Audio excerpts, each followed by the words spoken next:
All right, folks, let's go ahead and get this show on the road because it's about 2 minutes early, but get people filtering in here. Not too many people in the chat, but I've been taking a couple weeks off because I've been traveling here and there. I've done a lot of traveling this year to see family and do various things like that. So, the live stream stuff had to take a backseat, especially there's just been a lot going on in life. So, I don't know, we may pick it back up to like twice a week at some point here because it's summer, depending on what I want to do. So, question from the chat, do you have any favorite fantasy races? Humans are my favorite fantasy race. I was joking about this with my brother-in-law. He always plays humans, and I usually play human. So in old school D&D, for instance, it's a human-centric kind of game. Humans are the baseline. They don't have any penalties. They don't really have, it depends which version you're playing, but, they don't have some kind of random bonus, but they're just humans.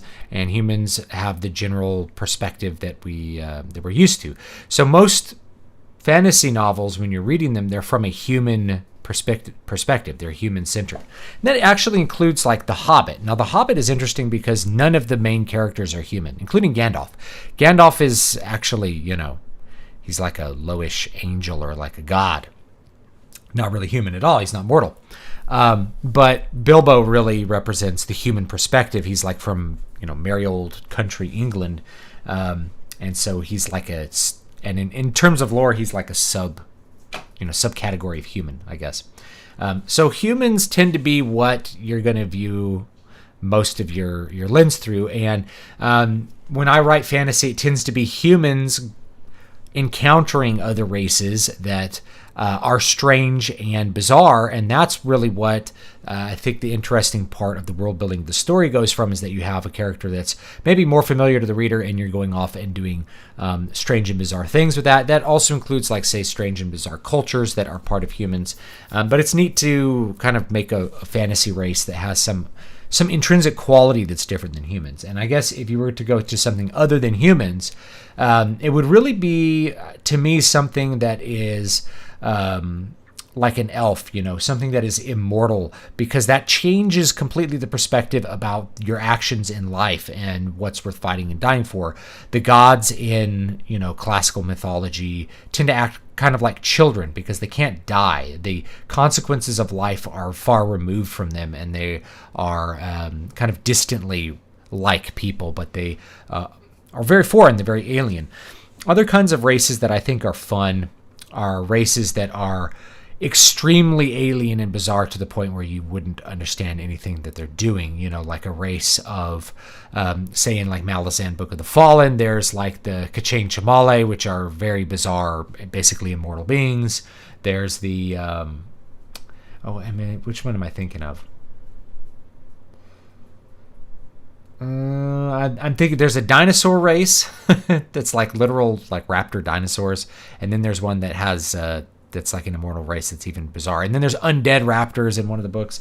So I think any of those kinds of approaches are cool because you can get some very alien and strange interactions with things. Steven Erikson also uses races that are kind of more born of the primeval mythological perspective. So there's the Tista Andi, which are born, literally, they're beings of darkness. They're born from a darkness dimension that they have left.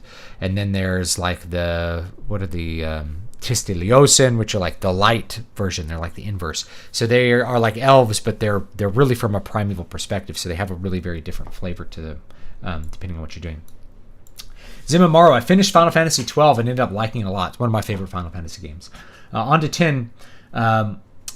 Which I'm having a harder time getting into, but I'll push on. I think 10's really good. I actually wanted to talk about... Actually, I'm going to play a little bit of 10-2 today, in addition to Final Fantasy 5, once we get going here. And there's some reasons, because I think it's a very interesting sequel. So Final Fantasy 10, I think, is a really good game. I went and played it a little bit over the weekend because I had some downtime to do that, and I'm glad that I revisited it. It's been years since I played it. Last time I played it was before my son was born, so that was over 6 years ago. So it's good to go back to it. I think it has a great aesthetic sense. I think the gameplay's pretty good, especially once you kind of get into it. And I think it actually has a pretty good story. voice acting. It was early voice acting for a game, and it actually, I think, for the most part, holds up. Yeah, I could be maybe a little bit better here or there, especially with the timing. I think the timing is the main thing. And, the animations are more primitive, but I think the whole thing really holds up pretty good. I think Final Fantasy XII is the better game. In terms of story, gameplay, aesthetics, everything down the list, I think Final Fantasy XII is a really superb game, but Final Fantasy X is actually a very good game as well. So, here's my little spiel today before we get into the gaming. It's on efficiency. Efficiency is something that is an obsession of mine. I'm always wanting to get the most out of everything I'm doing. Hence, I'm doing basically a little lecture video during a live stream, which I can then cut into a video. That's very efficient, right? It means less time doing and getting more out of it. This is what we really want with most of our activities as people. We want to get the most out of whatever we're doing. We want to work the fewest number of hours to get the most return, get the most money for the fewest amount of hours, most money for the least amount of effort, most gain for the least amount of input. We have a quest for efficiency. And for me, it's one of those things where, people are like, how do you get so much done? It's like, yeah, I'm very efficient. I'm actually not that efficient. There's people I'm sure who are way more efficient than me, but I just have a system and I stick to it, and so things get done over time. But just as an example, like, I need to mow the lawn. Boom, I put in my headphones and start listening to an audiobook because that's efficient. Now, here's the thing about efficiency. What's the point of being efficient? You have to stop and ask yourself that question. What is the point of being efficient? Well, the point of being efficient is to have more time to not be efficient. You can't relax and be efficient. So here's the great example. If you've ever been to Disneyland or Disney World, or really any, say, big, expensive theme park, you might see this at Six Flags, but you definitely are going to see it at Disneyland if you ever go to Disneyland. And that is children crying. We used to call it like the meltdown hour or like the witching hour, where about 3 or 4 in the afternoon, all the kids start to melt down and cry and be completely upset, and parents are yelling at them, and everybody's miserable at Disneyland. It happens about 3 or 4 o'clock in the afternoon. Same thing at Disney World. So if you ever go there, watch for the meltdown hour. What's the meltdown hour? This is kids just get overwhelmed with shuffling around in a very chaotic and stimulating environment, and they just have a breakdown. They need a break from it. They need to not be efficient for all of that time. And what it is parents spend a lot of money to take a kid to Disneyland, and so they buy like 3-day park hopper passes for themselves, their wife. You buy one for yourself, your wife, maybe your 2 children, maybe 3 children. It adds up. It's a lot of money. So you're spending thousands of dollars to go to Disneyland. And so you start to have this efficiency mindset, investment, return. We spent this money. We should get something specific out of it. We should get the most out of our money that we have spent to go to Disneyland. That is to say, we need to ride the most rides. We need to see the most shows. We need to eat the most food. You can never have any moments that are wasted. Kids can't ride rides twice because you have to get through as many rides as possible. Like your goal is I want to do Space Mountain. I got to get through every ride. That's that efficiency mindset. And parents will push their kids through this, and they'll be like, you know how much we spent to go on this trip? If you've ever been to Disneyland, you're going to have some dad or mom screaming at their kids about how much money they spent to go to Disneyland, and the kid's just crying. He can't handle it anymore. He's a 5-year-old. It's too stimulating. He's used to sitting in a little box all day doing handwriting assignments, and here he is at Disneyland, and he just doesn't want to do that next thing. So that's the efficiency mindset, basically penetrating a place where you really don't want efficiency. The point of being efficient in work is so that you can be inefficient outside of work. You don't work so that you can work even harder on the weekend. You should work so that you can relax on the weekend. And so to that end, real relaxation and real vacation is a vacation from efficiency. It's an ability to do what you want in the moment when you want to do it, to not feel compelled to have to do some quantity of things in any given day or in any given hour, and to be able to go with the flow. That really is relaxation. Especially if you're a parent and you have kids, the ability to say, I'm going to go take a nap for as long as I want is something that's very foreign. And I'm very efficient with my naps too. I'm going to admit this because I don't know, it's very bizarre, but it's just part of my intense personality. I have a very I remember talking to a student years ago. Chino, it was his name. A really great kid. I think he joined the Navy. And anyway, I was just like, I just stopped it. I go, I realize I'm not a very laid back guy. He's like, you're just now realizing that? It's like, yeah, I always thought of myself as very relaxed and laid back. And it's because I have a plan and a process and it's easy for me to do that. But I'm not laid back. I'm very intense. I'm like operating at maximum intensity pretty much all the time. One of the things and I do it with naps. So I will go down and I'll be like, okay, I have a process to get to sleep immediately. So I'll go and I'll like turn on some white noise, turn on my chili pad on my bed, like blackout curtains, lay down. I like go through a mental process where like I imagine some things. I like imagine this other land that my imagination goes to, and then I go to sleep. And then I have a timer that wakes me up in exactly 35 minutes. And I will wake up right before the timer goes off, check it, and be like, I have 2 more minutes.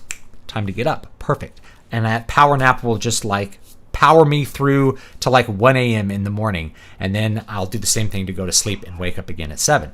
So this is one of those things that I do is like I even nap efficiently, and I even have like an efficiency approach to napping because I'm trying to get in so much work every single day.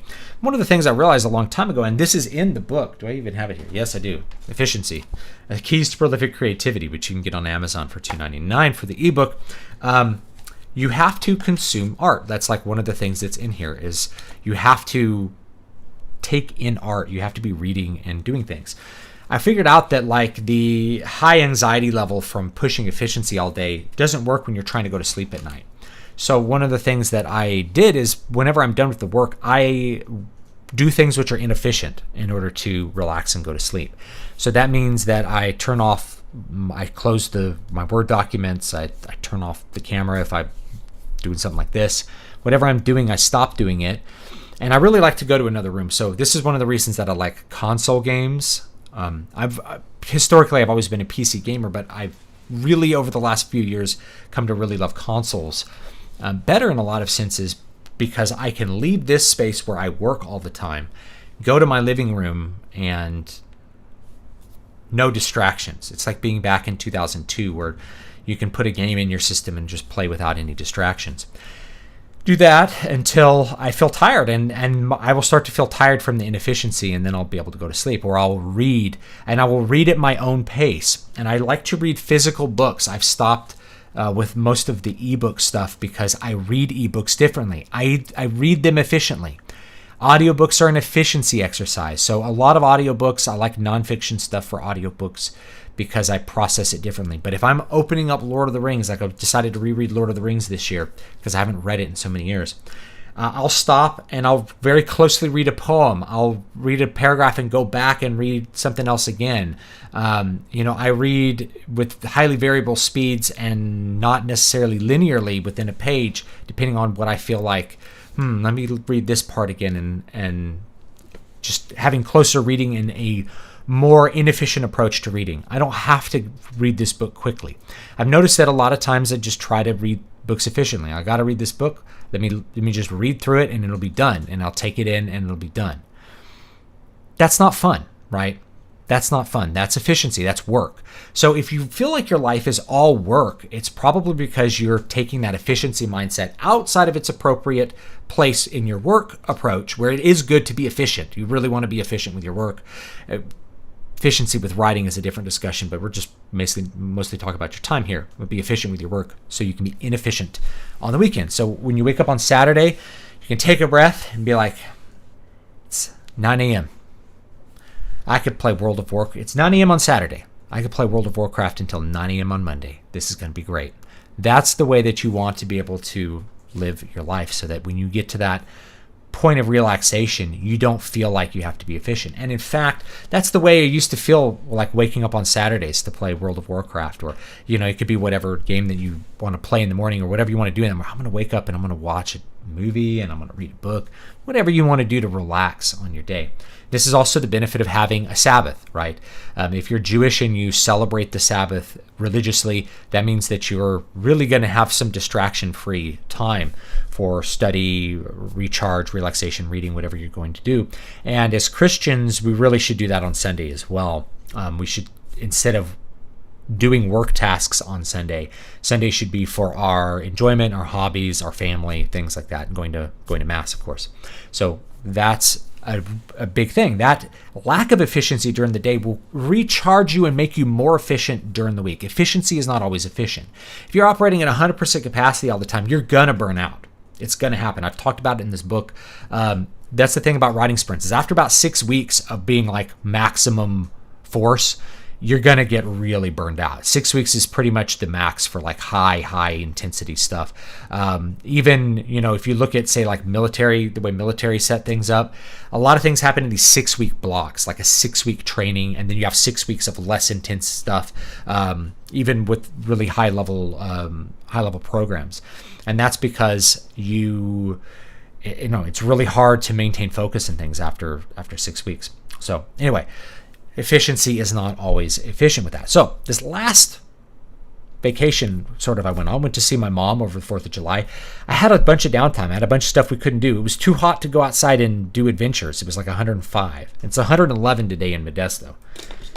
I'm going to turn down my AC. Oh yeah, I'm glad about it. So what did I do? I had my Vita. I got some new trigger grips. I'm not crazy about these, but they work really good for certain games because this is actually operates the touchpad. Anyway, I had that, and I'm like, man, I felt so nostalgic for Final Fantasy X. So I loaded it up. I have it on the Vita, the HD remaster, which is weird because this is not actually HD. It's like 540p. But anyway, it looks really good on there. And I played it, and then I was like, man, I'm going to play this a little bit later in the year. It's a little bit inefficient for me to play it now. I'm like, I'm going to play Final Fantasy X too. And it was this game, and I'll tell you about Final Fantasy X too, and we'll play a little bit today. If you're watching this after the fact, it may be like on the live stream and not on this separate video. My friend and roommate, and now my brother-in-law, he got it when it came out, and he's like, this is the girliest game I ever played. I hated it. It started with this J-pop song, and I like threw it away, right? I'm like, okay, so this game, I haven't really played it. I went and played it. Yeah, it's definitely like an otaku kind of game, and girly in a lot of different ways. But man, the gameplay was good, and it was just so good to be able to sit down on the couch and play a game for a couple hours without having any other demands on my time and no distractions, no phone poking at me and yelling at me, and no feeling that I had to I didn't even bring a computer to open up my computer and work on the book, to be working on the channel or something like that. There was just I didn't have to do any of that while I was away. And so that was really good experience to be inefficient for a little while. If we want to take this a little bit further with efficiency is not always efficient, just put it in economic terms. For those of you who really like those kinds of more concrete arguments, let's say that you have an area that produces agricultural products, and I live in one. Now, because of the climate, it might be really well suited to growing something like sugarcane, let's say. So it can grow sugarcane really well. It grows other crops at a reduced effectiveness. It's a little bit less efficient to grow sugarcane. And then there's an economic efficiency. Sugarcane might be what is the best to trade. So you can trade sugarcane abroad, and it's super easy to grow, and so it's really profitable to make sugarcane and just trade it for the food that you don't grow, that you choose not to grow near you. That's maximum efficiency. You are producing the highest economic output gain for your crop, which is going to be sugarcane in this example, and you're just able to trade for everything else that you want. That's the nature of economics, is you're trying to be very efficient. You're trying to do the thing which you do the best at the highest capacity, which gets you the most money, and then you're going to trade for everything else that you don't do. And there's even things like alternate utility that you can keep in mind. For instance, if let's say you have a lawyer and a secretary, the lawyer could be a better typist than the secretary, but it's more efficient for the lawyer to be a lawyer because that makes more money for him, not being a typist, even if he's a better typist. So your crop for sugarcane, it's just the best crop you can grow there, and you can trade it. Now, what happens during a war or some other economic crisis? What happens if there's a cane beetle that comes in and wipes out your sugarcane crop? Well, all of a sudden, you have no ability to trade for other crops, and in fact, you have to plow over your fields, plant the crops which you had been trading for, and wait a year for them to come to fruition so that you can then gather them. That's a massive inefficiency. So because you chose to maximize efficiency and not have any kind of other backup crop, you end up in a position where when a black swan event happens, when some sort of random event that is like a war or economic disruption happens, you are going to lose all of the gains from the efficiency that you had. You're going to lose a lot of money and time, and maybe even end up in a famine because you didn't diversify enough. This is why financial planners tell you to diversify your portfolio. Well, that Apple stock does really well, but you should probably have some things that aren't Apple stock. Why would you? Apple stock does the best. Because if the Apple stock ever tanks, you are SOL. You are shit out of luck, and it's going to be bad. So efficiency is not always efficient. That's why you want a little bit of diversity in what you're doing. We can see this with our microchip shortage. If you're having trouble getting a PS5, you ain't the only one. The reason is because nobody can get anything from China right now, because it's like, well, we're going to have everything manufactured in this area in China where it's really efficient to do it, because it's more efficient to do one thing here and one thing here and one thing here. And then all of a sudden, when there's a pandemic and an economic disruption, political disruptions, you can't get the semiconductors and you can't manufacture the product. Even if there's an abundance of all the other parts, there's some little part that is been disrupted that you can't make. Or if you want to make it here, you have to stop and retool and redesign your manufacturing process and develop new machines that are going to build the part more locally so that you can actually finish making the product. That's a huge loss of efficiency. So efficiency is not always efficient. It's not efficient as a creative person. You have to spend time watching movies, reading books, playing games, having fun. And it's not efficient on an economic sense either. So if you get trapped into that feeling like I got to be efficient all the time, that's the problem. It's not inefficient. Well, one more example, which is game design. I know I've been talking for a while, almost like 20 minutes about efficiency, but hey, we're going to be a little bit inefficient with this video.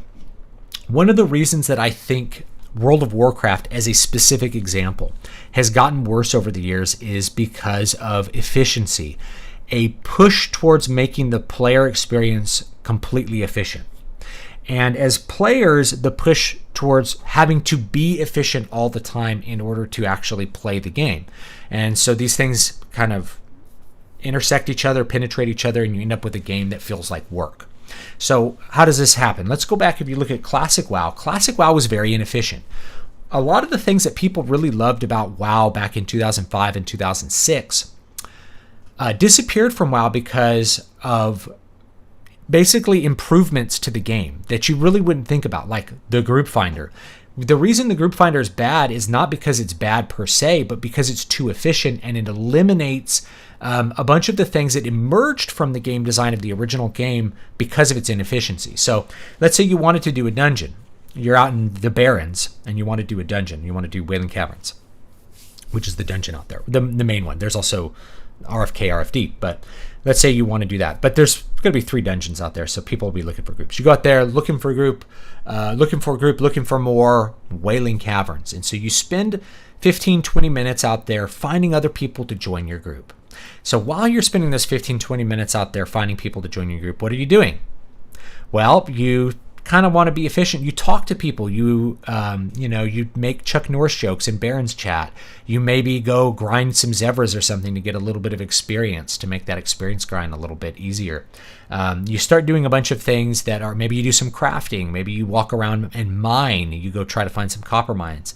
So all of the things that you would do in these gaps that exist are part of what makes the game fun. The social aspect of World of Warcraft emerged from the inefficiency of the game. And indeed, that's why EverQuest was so social, is because it was very inefficient. It took a lot of time to do things, and so the social interactions kind of emerged from that lack of efficiency. So once you get your Wailing Caverns group together, then you have to go over to the dungeon and wait for everybody to get there. Then together you have to go clear the mobs up to the dungeon itself, go into the instance, and then do the entire instance. And it's going to take hours to do that. And so the lack of efficiency of doing that is what created those bonds. You spent a bunch of time talking to those people in party chat while you got out there, talking to them in party chat or in Vent or TeamSpeak, whatever voice chat you're using. As you cleared the mobs and got to the dungeon, you spent time interacting with them through the dungeon. Maybe you invited someone to your guild. Maybe you put them on your friends list and you did more dungeons, and you created this web of social connections because of the inefficiency of the game. As the game got more efficient, there started to be less reason to do that. and less opportunity to do it. Why would you put someone on your friends list to do dungeons if you can just auto queue into a dungeon and to just teleport you to the dungeon? You don't have to walk out there. There's no reason to talk to the person because you can now clear the mobs more efficiently. You don't have to spend time drinking between every pull because they improved that. They sped up the gameplay, and all of a sudden there's no group chat anymore. Group chat doesn't exist in World of Warcraft because it's too efficient.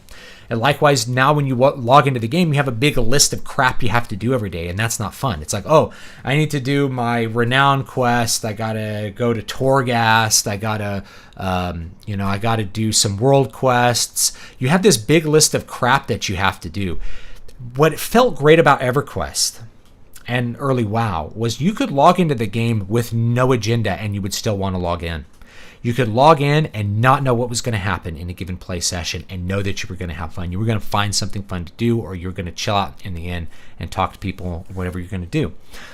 So the extreme efficiency towards design and trying to keep players busy all the time makes the game feel like work.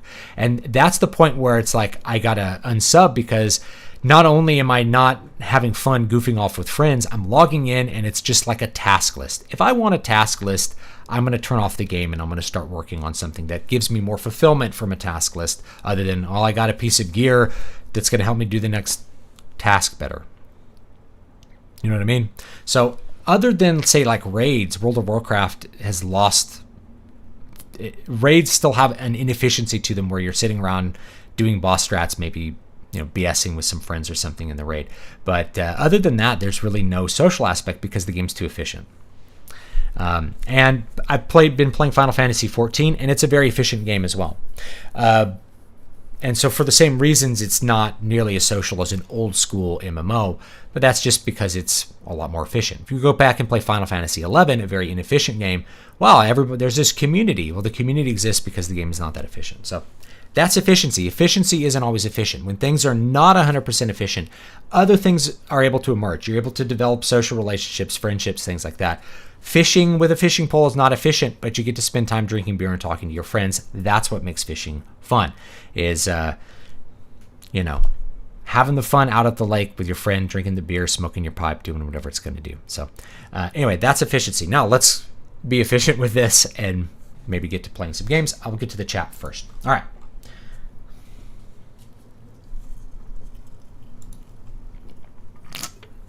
All work and no play makes Jack a dull boy.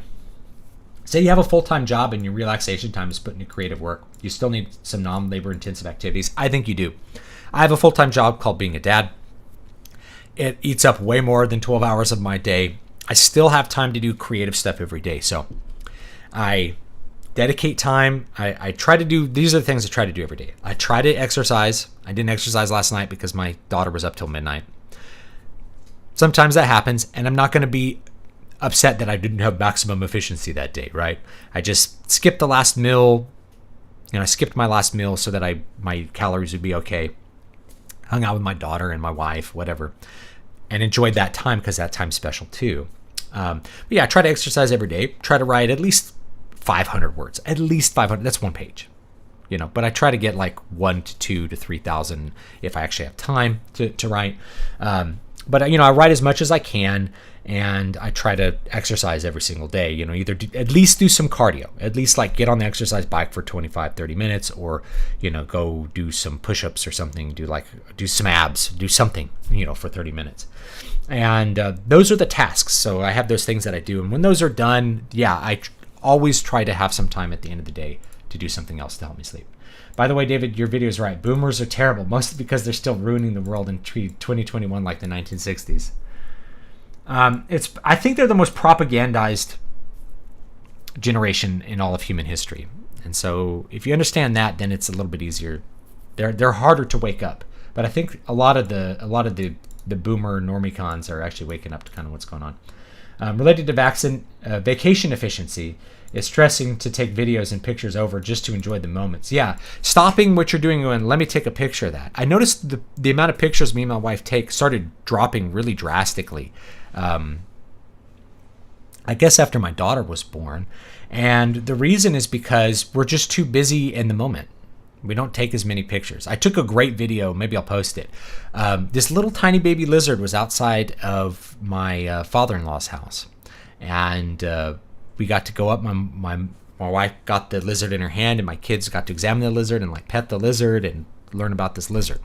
So those little moments, like imagine going, no, we have to go in and help Grandpa with this stuff. We have to help Opa with this stuff. You can't talk to that lizard. Imagine saying no to a moment like that. That would... You don't need to be that efficient, you know. But yeah, vacation efficiency is a big deal. Thank you for the $5, Christopher G. I really appreciate it. Can you do a John Williams analysis video? I can. How he does chord progressions, melodies, cultural, historic influences, level of complexity, instrumentation. That's a lot, and I know other people have done it too. So, yeah, we can get into that. Here's the thing about doing it on YouTube is if I do it, and I've wanted to do it for a while, it's very problematic to post it on YouTube because I won't be able to make any money on it. There will be so many copyright claims that the video will get taken down before you can even look at it. I've gone through this multiple times and analyzing John Williams' music on the channel in the past, where those videos have disappeared because some copyright holder in some part of the world that has the license to deal with the copyright in, like, you know, Moldova or some region around Moldova puts a copyright claim on the video and takes it down because they can distribute some portion of the Star Wars score in Moldova. So it's really problematic to have anyone else's music on YouTube. I even have problems with my own music.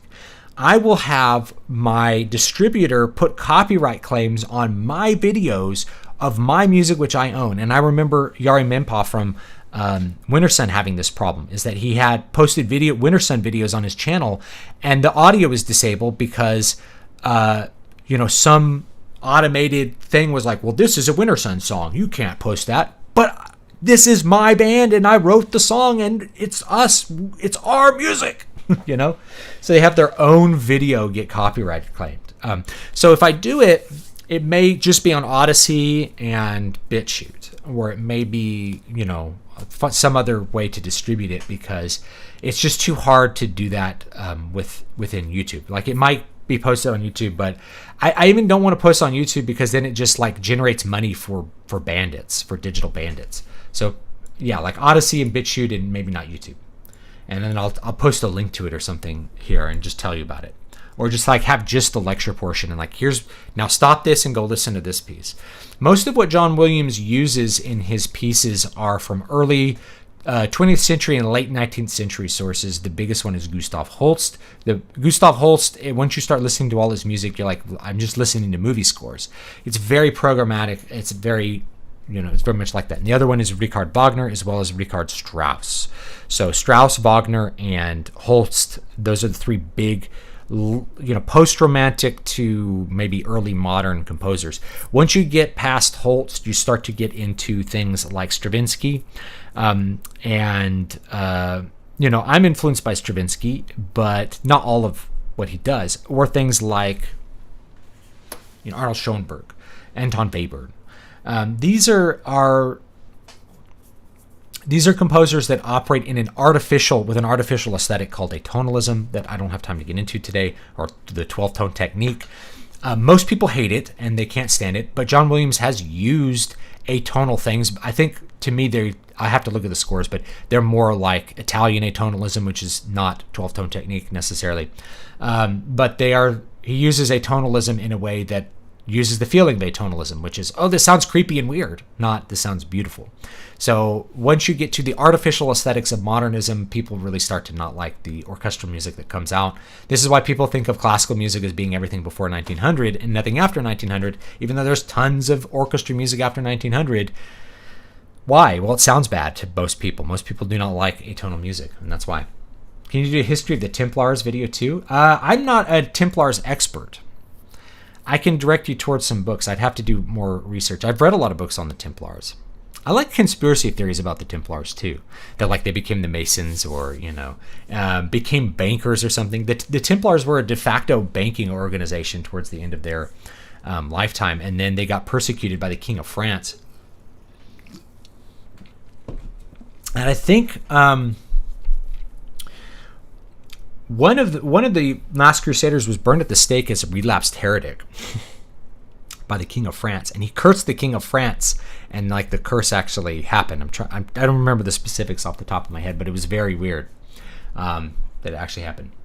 Have you ever been on the Jungle Cruise ride at Disneyland? Yes, many times. If so, how big a deal is the character Trader Sam? He's apparently being gender swapped in the movie adaptation. There's no character. I'm not even aware of a character called Trader Sam. There's no characters on the Jungle ride, the Jungle Cruise. You go down the river, and it's a bunch of little animatronic animals and stuff. In fact, I think the only there's animatronic like headhunters, and then there's like some, say, like Foreign Legion soldier type Africans that are being chased up a giant pole by a rhinoceros. Maybe it's racially offensive. You can tell me if you're black or if you're African and you find that racially offensive. Maybe it is, but those are the only people that are there. So there's no character of Trader Sam that I'm aware of. It's never been mentioned. So I don't think it's a big deal. 12-tone is deconstructionist. The postmodernists ruin music as well as visual art. So 12-tone is not postmodern. It's modern. Postmodern is an extension of the modern, but let's talk about the two. This is the big difference. This is how you can classify whether it's music or art or literature, modern versus postmodern. Modern is about the new aesthetic. It's about creating,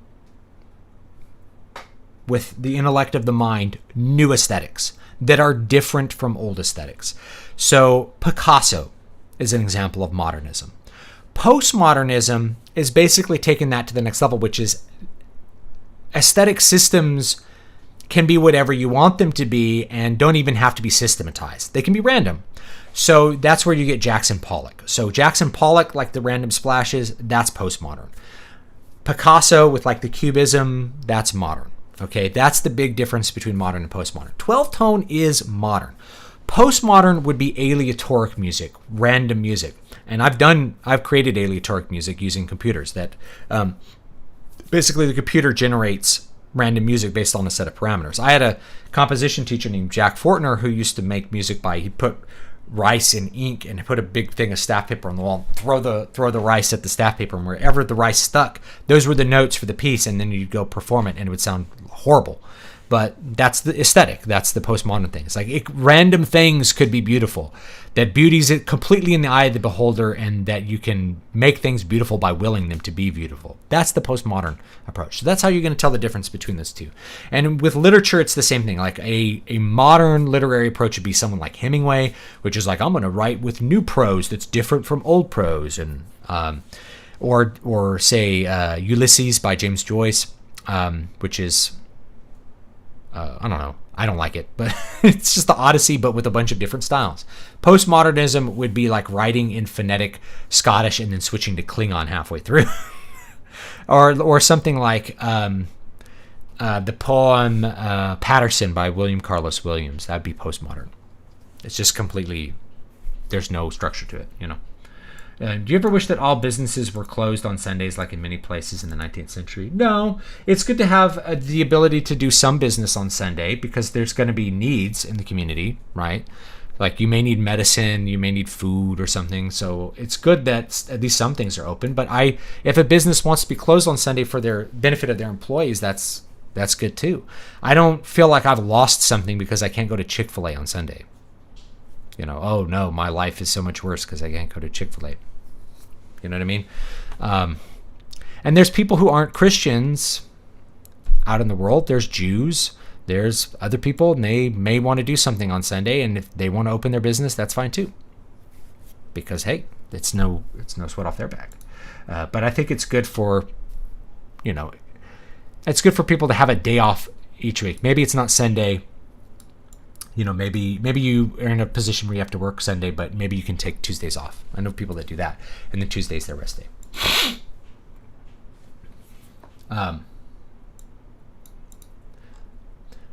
Yeah, algorithmic music that's a different thing from what I'm thinking of. I'm thinking of like actual random music. Random music is like, sounds really bad. Zimamaru says he's black. He doesn't find it offensive in the slightest. To me, it reminds me of a lot of the stuff from the Jungle Cruise reminds me of Heart of Darkness. It's like a goofy Heart of Darkness is what the Jungle Cruise is. You're going up the river and there's headhunters at one point. If you've ever read Heart of Darkness, the current kind of, I don't know, the current way of looking at it is like, it's this racist book describing these racist things. And it's like, not really at all. It's much more condemning of the white people than any Africans that are in the book. Rather, it's the white people who are the bizarre ones stepping into a land and trying to impose their own order upon chaos. Anyway, I did a long talk with Jesse White on Heart of Darkness. If you haven't watched it, it's a good video to watch. It's over on the Pursuits of a Polymath channel, Jesse's channel. All right, let's play some games. I'm going to show you Final Fantasy X-2. This is the weirdest sequel ever made. I don't know. It's one of the weirdest game sequels, certainly, that I have ever played. And there's a reason that, like, my brother-in-law just straight up turned it off and said, like, I'm not going to play this girly crap. Because it's weird. So let's take a look at it. Let's see here. I think it's over here.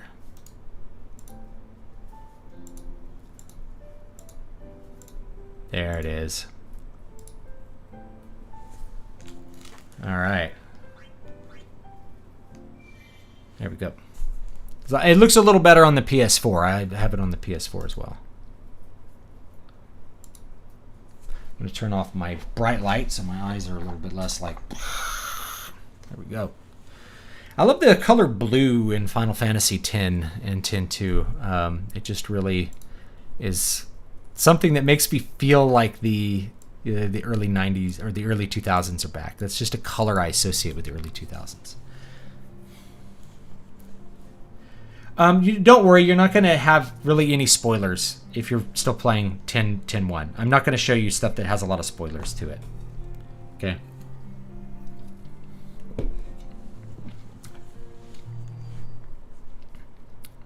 All right. Let's load a game here.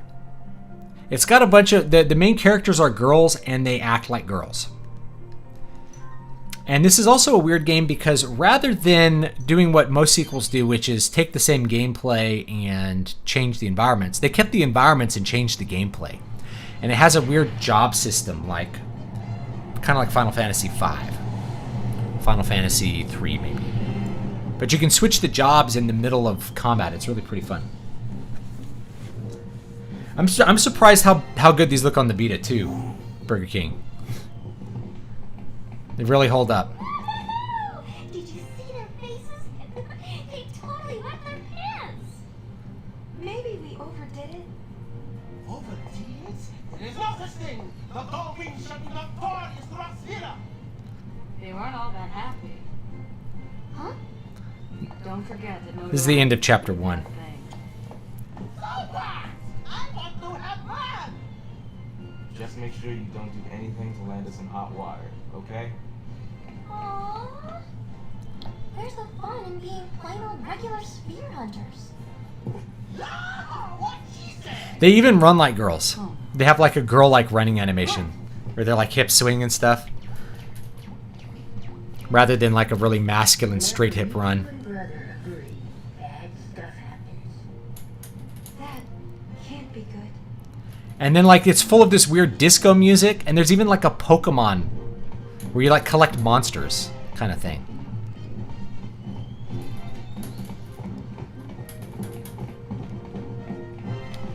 To stop and catch them when running. All of Spira will be spitting with me, leader of the Gullwings. We'll snaggle ourselves some spheres and shake our way into stardom. Forget High Summoner Yuna, you'll be Gullwing Uni. Like you hear this little disco music. Oh yeah, we're gonna look at the sphere. This is where we really get like the main plot. We definitely went too far. Let's just not talk about it. You have 3 female characters. You have Yuna's kind of the demure one. You have Riku, who's kind of the manic. What do you guys call it? Manic Pixie Dream Girl. And then you have the Tsundere, who's Pain here. She's kind of the bitch, you know. All right, How'd let's the sphere analysis go? watch the sphere. It's Main conflict is Una wants her boyfriend back. doesn't appear to have any special functions. You want to take a look? This has a more straightforward leveling system, but you level jobs and you get stats from leveling up. I actually like it better than Tin 2. If you're going to play Tin 2, I'd recommend the Expert Sphere Grid, especially if you played it before. I think it has a lot more going for it. It's a lot more fun. You can make more custom characters. You know, you're all I can count on to save Len.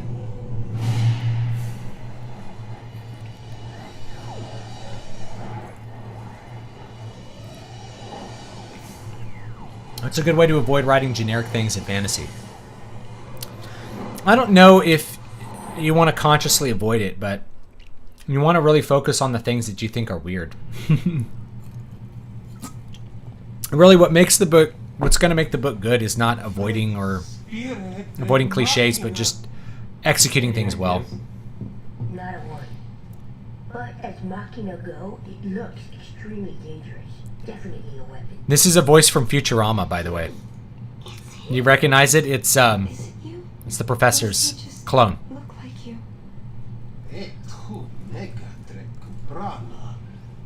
And who's this Len? Yeah, this game's very early 2000s. It just, yeah, you're right.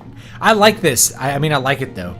The focus is really on kind of the aesthetics and the gameplay and not like making every little animation detail perfect. But the PS2 version has a little smoother animations, I feel like, versus this remaster. What if we donated the spear to the study of spear's history? That's what being a spear hunter was originally about, right? It's a little late to be bringing that up.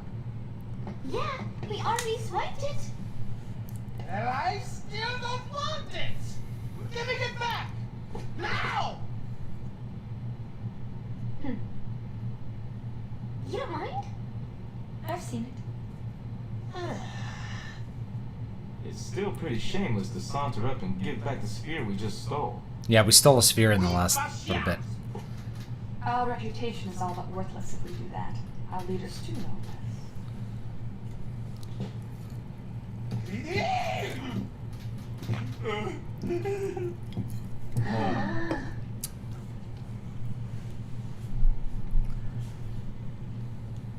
Well, now this isn't any fun at all. Trader Sam's a native salesman. The Jungle Cruise movie is going to be set in the Amazon rainforest, and the trailers make it clear that it's going to be a lot like The Mummy. Fun. Dance. Oh, that's it! You must dance. Our sanity depends. They're gonna have like a dance scene here, I think, because the game opened with that. They'll probably have it when at like the beginning of every chapter. Do us good.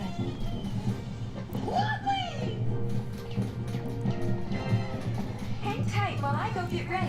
Yeah, I think the faces do look more static in this one than in the PS2 releases. That I'm not sure if that's 100% like that this doesn't do it as well, or like some product of the remaster. But you also were playing the original on a CRT and stuff, and that softened a lot of What's that sound? what was there. Just some tigers I picked up. They're a colorful bunch. So you're not, you know, the CRTs really improved the look of this era of games, and PS2s still look good on CRTs. Though you technically can output a PS2 in 1080i. I don't know if you guys knew that. You can even soft mod it so all the games will output in 1080i, upscaled. But there were games that supported HD output on the PS2. Kind of weird to think about, but it's true. Well, there's dancing in a lot of the Final Fantasy games. You meet a dancer and she'll like do a dance for you, you know. Well, this one, it's kind of like up front and center. All right, I think these are the guys. Oh, look at this. It's like a little mole guy. He gave us each a mop and a broom. And an eagle guy. Your flying ship is quite remarkable. It must fly. It must soar at incredible speeds. And I don't even know what this is. A frog monster. It's one of those weird toads from Final Fantasy IX. Mr. Brother, welcome us aboard at Kilika Port. Actually, I'm singing tonight. Well then, let us accompany you. That's right up our alley. Just help us get over the exit. We're looking for it to be in part of the show. Do you want to stop pushing the musicians for now? Oh, the musicians for now. Alright. What about Puff Puff? Does this game have Puff Puff? That's Dragon Quest.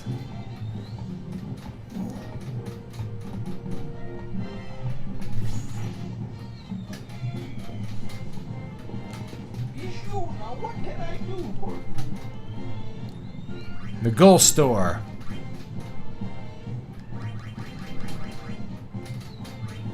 You can buy some stuff here. Thank you. If you use the thief well, you really don't have to buy much of anything. Imagine sleeping in these beds like that are just open to everything. This would be like impossible to sleep in here. 10-3, that would be fun. Thank you for the super chat, Christopher. What are JW's influences for Harry Potter? I'm not sure. I mean, in general, he's going to be looking at late 19th century stuff. I mean, to me, it sounds a lot like Brahms, but at least like the main themes and stuff. Because like there's like celeste. It's part of what makes John Williams good is he really knows how to use instrumentation well. And it's not like just that his melodies are good; it's that he chooses good instruments to play them on. So part of the kind of magical sound of the Harry Potter soundtrack is that he used instruments like celeste effectively and flute effectively, rather than just having the melodies played by the whole orchestra, which a lot of modern scores tend to, I call them dissonant scores. They're just like big dissonant chords. And we don't really have a lot of diverse orchestration. All right, what do I do? How do I get this song on the road? All right. You can actually put brother in your party too, but I haven't done it. I've just focused on the girls. They change outfits. It's pretty girly. Like, they'll change outfits in combat. Let's see if we can get to this singing scene, and then we'll do some combat so you guys can see what's up with the combat. Cabin? Maybe we gotta rest first. Does the game have anything to do with the CGI film? I don't think so. The Spirits Within, I think that's its own thing. Let's rest.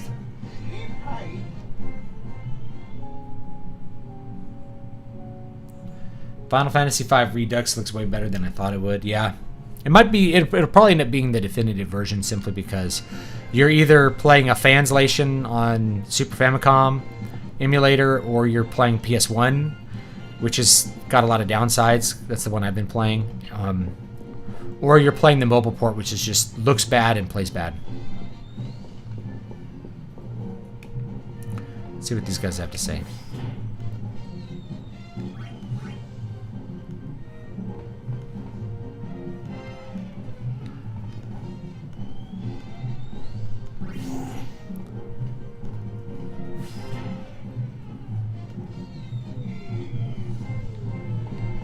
What is he gonna say?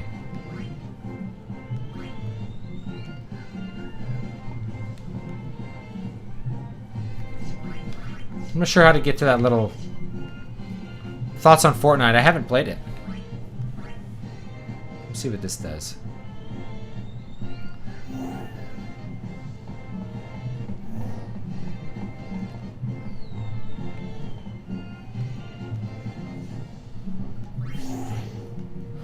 Alright, clearly this is repeating.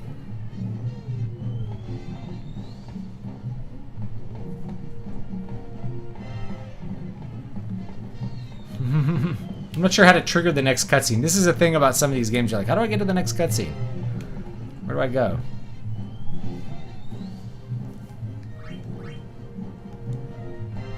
I can't get past him to go in. So, oh, I gotta push them. Look, I have to push them into the door. That's what it is. Watch. I have to push them physically. I have to physically push them. Alright, you get in the door. That's what it was. I'm supposed to physically push them into the door.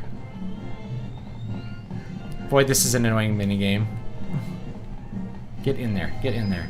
By the way, the frame rate is a little better on the Vita than what you see on your screen because of the fact that I'm encoding it kind of on the fly at 30 FPS. It looks much better on the Vita than what it appears on YouTube. Can I get in there? Get in there.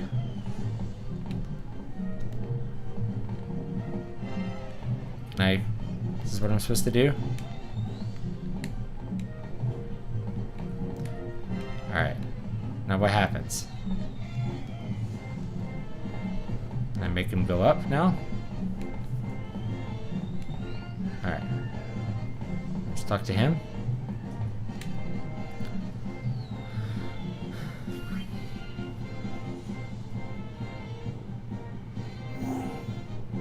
So what is crossplay? So in this case, you can save your game. No, I think it just reset them. You can save your game, and you save it to a cloud, and then you can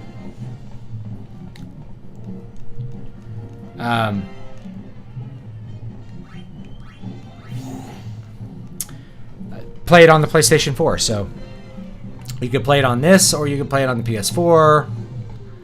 And so when you're done playing it on the Vita, you're at home, you want to play it on your TV, you just load it up on the PS4 and play it there. Alright, I don't think I can do anything with these guys. Is this it? Maybe this is not...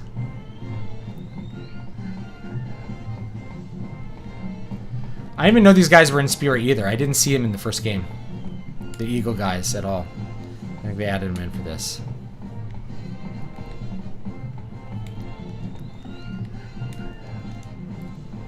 Let's see. Okay, maybe if you get them all in the elevator, it triggers something. There we go. Right now, we're ready to go. Tonight, your dance will make you one of the stars above. It's time to go. Time for the show. Do you think Elvis was the greatest entertainer of all time? No. Not really.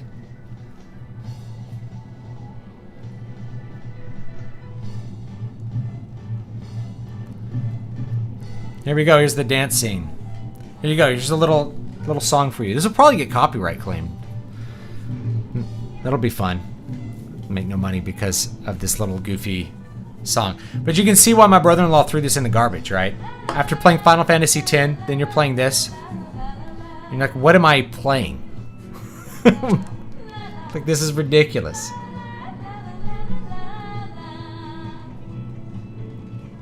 Oh, was this group of musicians in 10?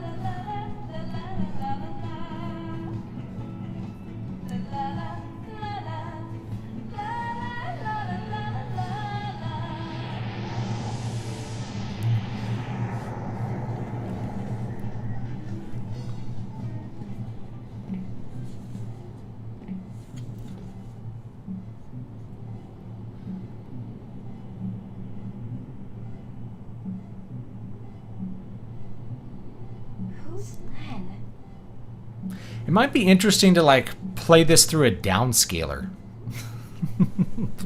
on a CRT. Why am I so mad? Like compare it to the original. It's Len!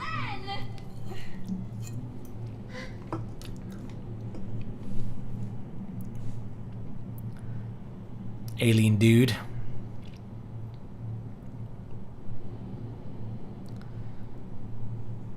I think Riku's in her songstress outfit. It's like one of the worst classes, I feel like, though.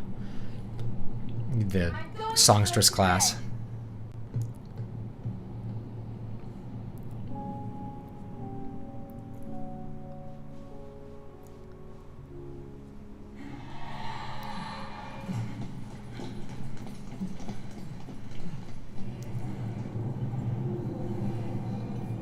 This might be spoilers from the first one.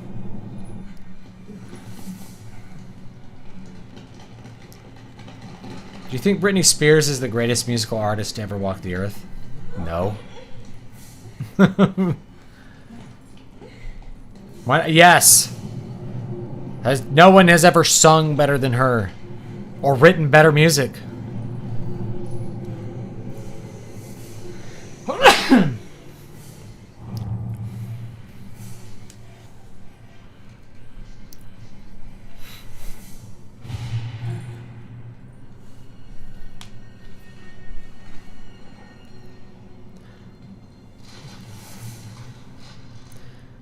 trying to think if this was a cutscene from the first one. It's been so long.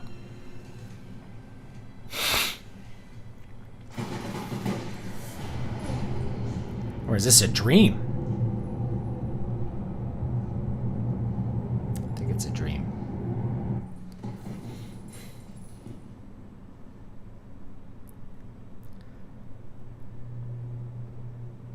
She misses her boyfriend. I don't blame her. Titus is pretty hot.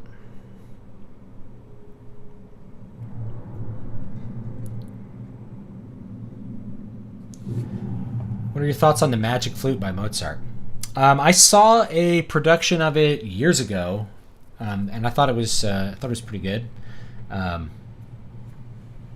mean, I don't know. I'm not a huge fan of Mozart's music.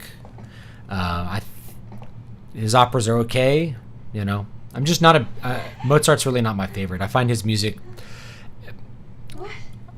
to be very A dream's a dream. very conventional. There's just not any surprises in Mozart.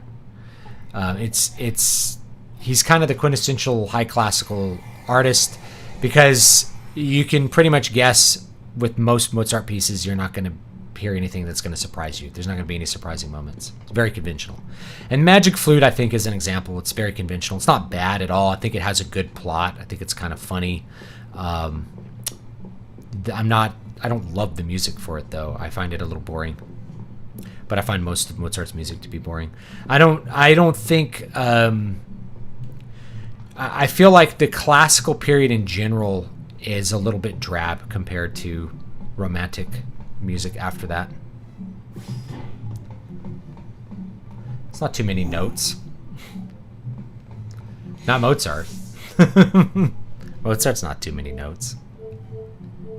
Not at all. Yeah, Mozart sticks to the form pretty religiously. Sometimes there's surprises. You know, there's always like a couple little details in Mozart that I guess are cool. So with this, like, yeah, you can save here. I think with cross save, you upload it to the server, and I could like go play it on the, on the PlayStation 4 or whatever. That's pretty good. Let's see if we can get a battle here. What's up? Returning the sphere is all well and good, but who do we return it to? With the Youth League and the Devon, it's a lose-lose situation. What do you think, Yuna? I'll follow your orders, leader. Oh, fool. Aha! As leader, I order Yuna to decide. What do you think of the film Amadeus? I think it's a good film. It's not historically accurate, but I think it's a very well done film. I've heard that much of Mozart's music has a certain therapeutic quality. I don't know. I'm not a music therapy expert. I don't feel any therapeutic feelings related to Mozart or really anything else. So I can't speak on that. Can't we just flip a coin? It's not like one group is any better than the other. The group that gets the sphere will love us, but the one that doesn't.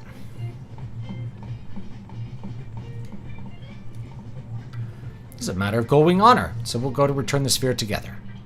Which is fine by me. Sky life is starting to make me a little flabby. Alright, maybe I gotta talk to little Farnsworth here. You want to watch the sphere, don't you? Oh, we already watched it. I skipped this.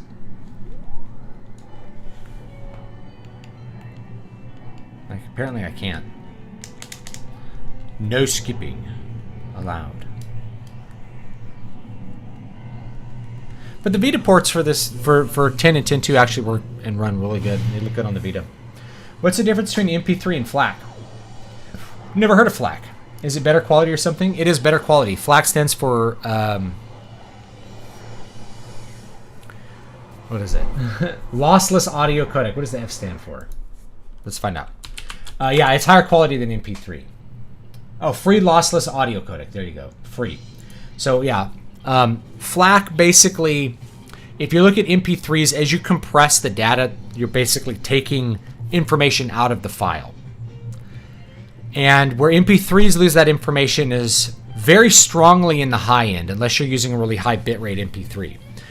But if you're using a really high bitrate MP3, you're not compressing that much. You're not losing that much anyway. So 320 kilobits per second is still like a 1/3 the size of AIFF, which is audio, CD audio, I think, or wave. But FLAC doesn't have that. It uses a different codec that doesn't take information out of the high end. There's actually more going on in the high end versus the low end because there's more frequencies in the high end. So the number of frequencies between the lowest A on the keyboard and the next A up is like 110 hertz. And then you have like thousands and thousands of hertz because it doubles with each octave as you get up to the upper end. So you tend to lose a lot of crispness in the high end with an MP3, and you can hear it with cymbal crashes that they sound distorted. So the point of FLAC is to get rid of all of that. You can get my files as FLAC or even WAVE if you want totally uncompressed audio, 32-bit WAVE files, which is what I offer. So that's generally going to be the best, is the 32-bit WAVE file. The bit rate, 16-bit or 13-bit, that's the resolution. That's how much information is packed into basically each sample. And so the higher the bits, the more detail is going to be there, but you're only going to hear that detail if the music is detailed to begin with. So a 32-bit version of a Louis Armstrong recording is really not going to sound better than a 16-bit version, not perceptibly, because the source analog recording is so poor in quality, I've decided. New Yevon. Well, it's got Yevon in its name. Enough said. But the youth league is dangerous. They're the ones picking the fights. Well? Who should I give it to?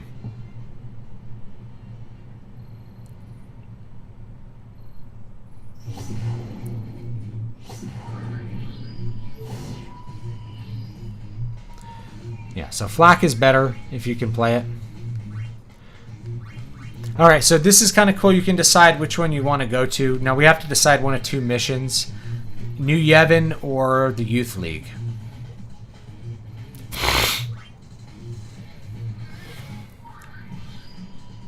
I'm going to give it to New Yevon.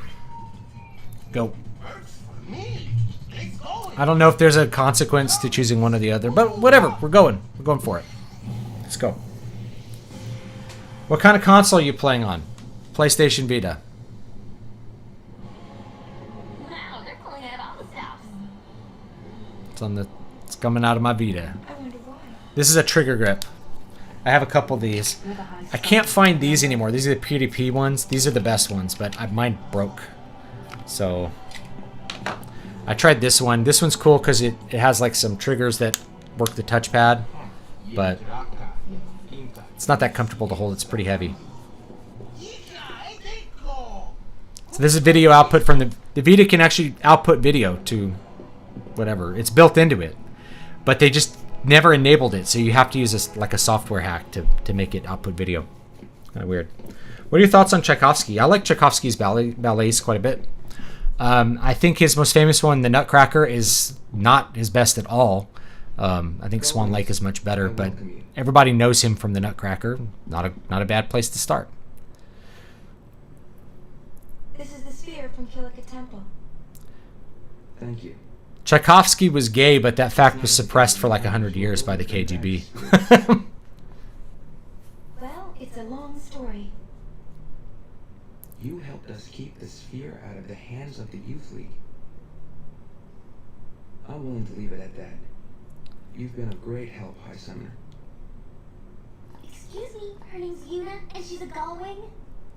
Yeah, you can pick your levels from the start. Forgive me. I really like that, actually. By the way, have you seen the contents of the sphere? It feels a lot less linear. Yes.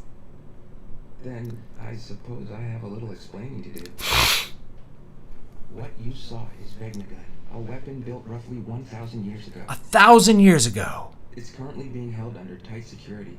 The location is, of course, highly classified. I see Yevon still likes its secrets. True.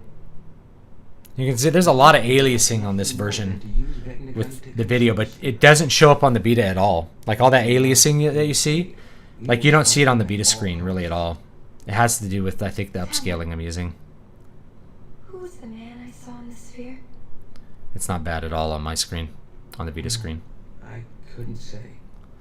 Are you familiar with Rimsky-Korsakov? Yeah, I've played a lot of his music in concert. I've played Scheherazade. I've done Scheherazade in concert. We got a distress signal from the Celsius. I think his Song of India is one of the most beautiful pieces of music I've heard. It's good. He was Stravinsky's teacher as well. And I think you can hear it.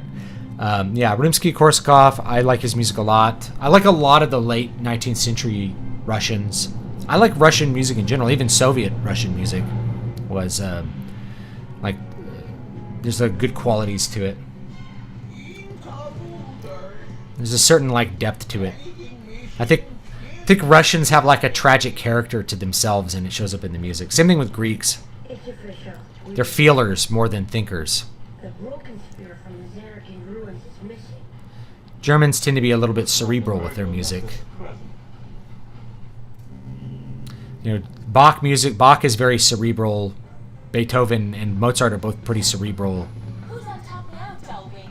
You know, even It'll be 1,000 years before you even Wagner's quite cerebral compared to the Russian and French counterparts. Do you have a favorite author? I don't know. It's hard to say. I mean, probably Michael Moorcock. She got us. Oh, poop. Don't talk like that. Don't talk like that. You. That's nice. And See, they act like girls. No one messes with us. and what about She them? stands like a girl. I didn't want to get too involved. Not like when I was a summoner. We're forgetting who we are. We're spear hunters, the Gullwings. They do these little poses, and then like there's a meta where the game like makes fun of them for acting like this. Like, see, it's very girly. It's very I think somebody called it like very otaku. You know, it's very like for fans.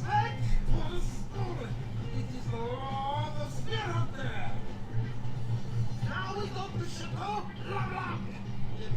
The name? Come on now. The honey chicken gave honor. Maybe we can sneak in disguise.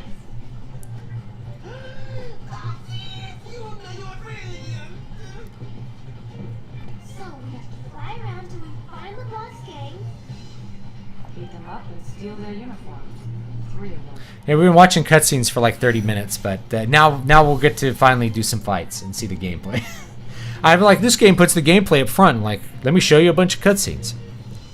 Strip search. The LeBlanc Syndicate may have stolen the Goldwing's hard-earned sphere, but you're going to sneak into Chateau LeBlanc and steal it right back. Locate the Syndicate members deployed across Sphere and relieve them of their clothing. Objective: acquire 3 women's Syndicate uniforms. Get to strip them down. We're in the engine room. Is there anything in here? Cool looking engine. I love these aesthetics, you know. This is just so cool. There's just something about these early 2000s aesthetics. You know, like the resolution and the fidelity increased with the years, but not the sense of art. Yeah, it's like Charlie's Angels. That's right. Hotep. Rumble Hotep. Why is everyone asking about classical music today? I don't know. It's on people's minds. I haven't listened to a lot of orchestral music lately. Or like piano or quartet music either. So I just haven't been, it's just not been on the playlist lately. Forget spear hunting. It's time for Syndicate Hunt.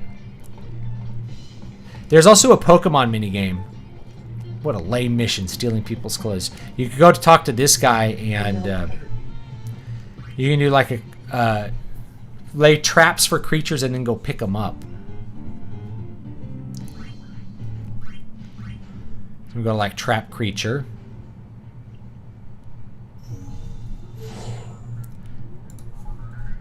Set trap. And you can like catch a. You can set a trap here. Like Jose Temple, we'll set a trap. And we'll press R for round up. And we'll see what we get.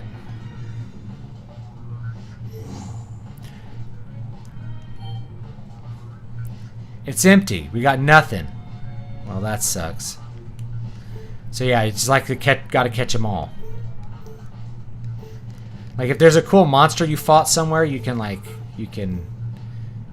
grab it.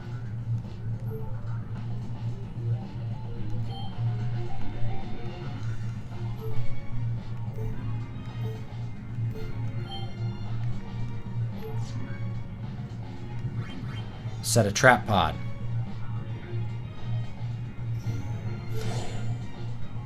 Set traps. Let's set one on...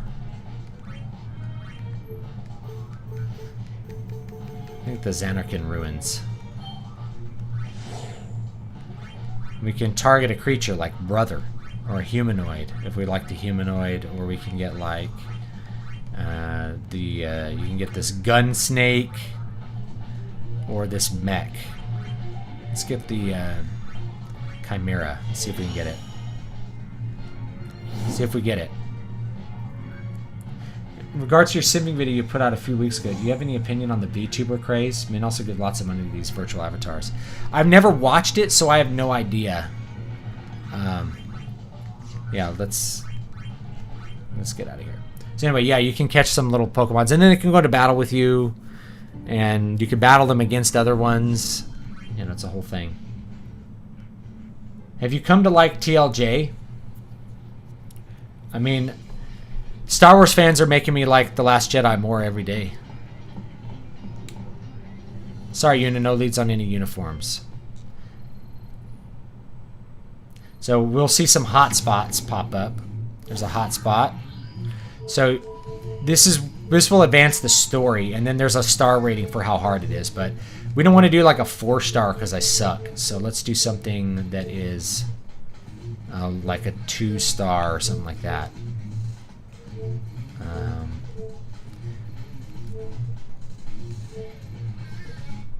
Let's try Calmlands. Wait, no missions. We'll find one that has a mission. No missions.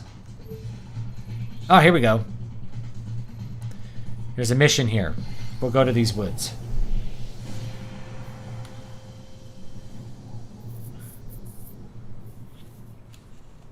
Alright, here we go. I love the aesthetics. See, this looks so cool. Doesn't this look cool? The answer is yes, guys. It looks very cool. It looks very cool. Let's see what's up here to get.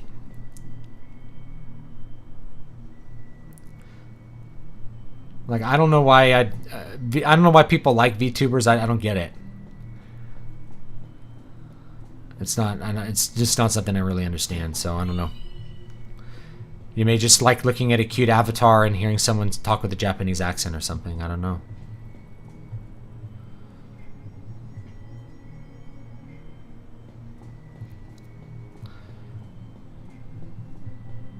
I'm not quite sure where I'm going to start this mission. So I might be going like nowhere. Might be going the wrong way. Alright, I'm here. Let's try going down this way. See what's down this way.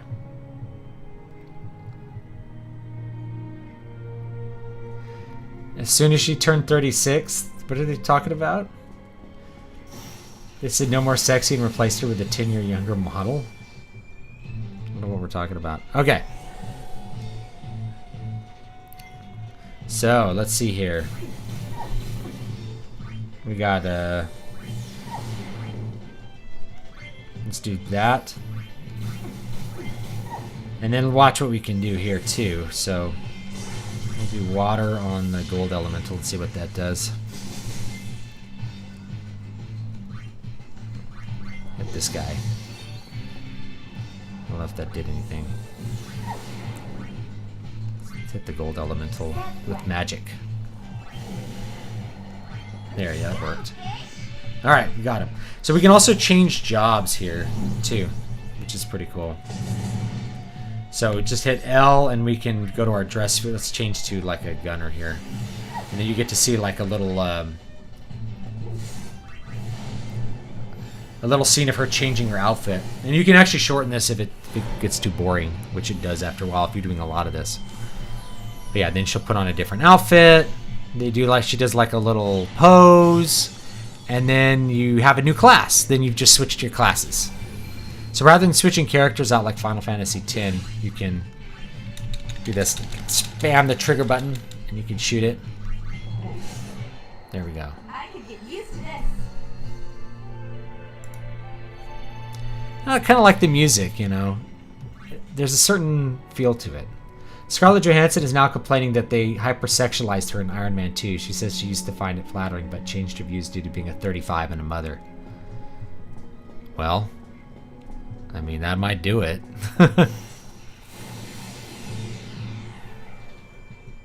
I mean, I don't want my daughter to be highly sexualized. I want her to be valued for the things that she does that are unique and special to her. Same thing with, like, I want her to find a husband that is... Spam the trigger here. Oh no, we gotta wait for the little changing animation. Take off her festival outfit, put her bikini on, and then she's a thief. She's a bikini thief. Mind if I take that?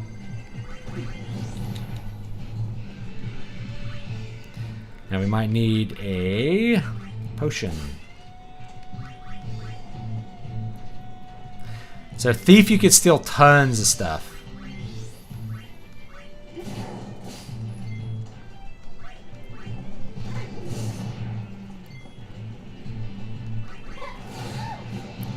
I think maybe we should switch to like a mage here. White magic here. Let's go. Let's actually do a potion on Riku. Ooh.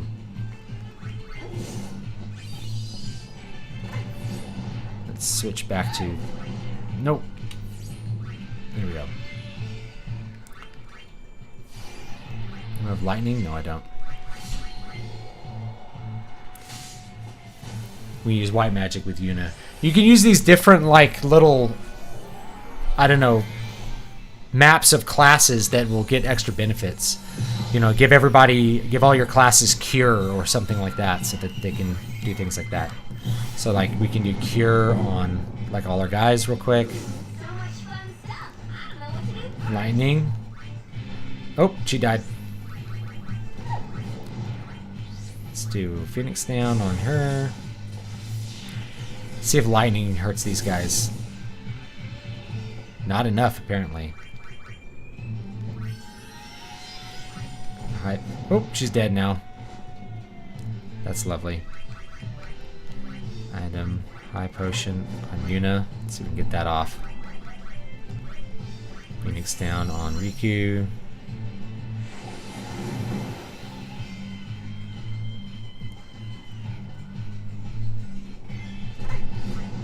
You can also do something like Thunderblade. That should hit pretty hard.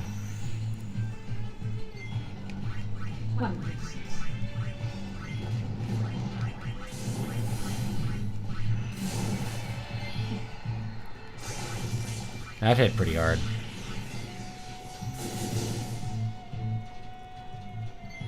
This'll help.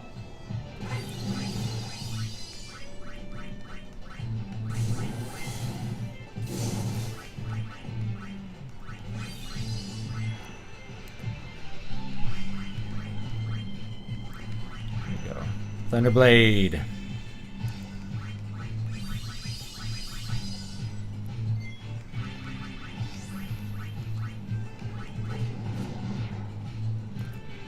These guys hit pretty hard.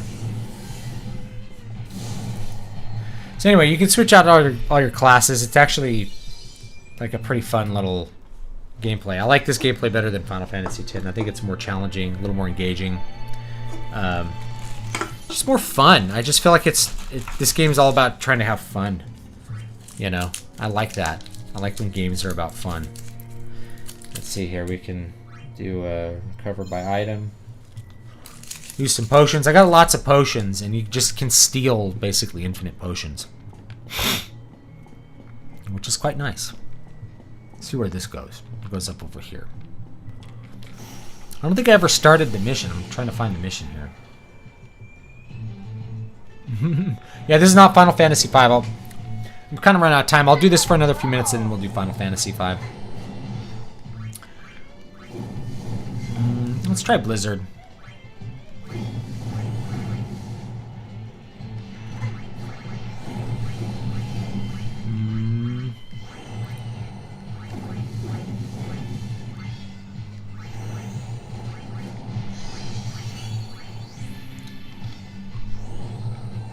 Here we go. Blizzard didn't really do much. Alright. Switch over to Black Mage. When I say party, you party.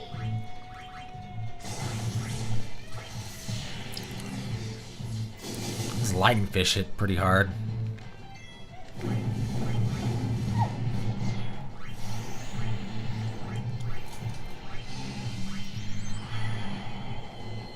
It's a red elemental.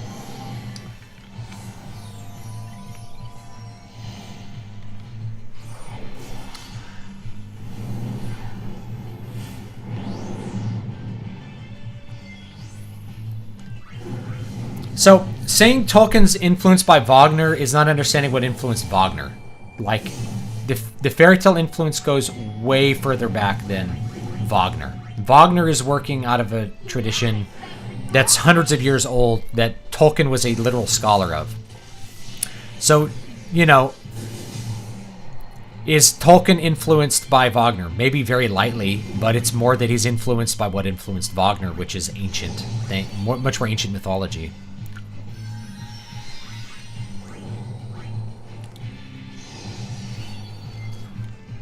Alright, let's see here. I think red elementals we need like Blizzard. Let's try Ice Brand on these guys, see what that does. I'm Blizzara. That should kill both of them.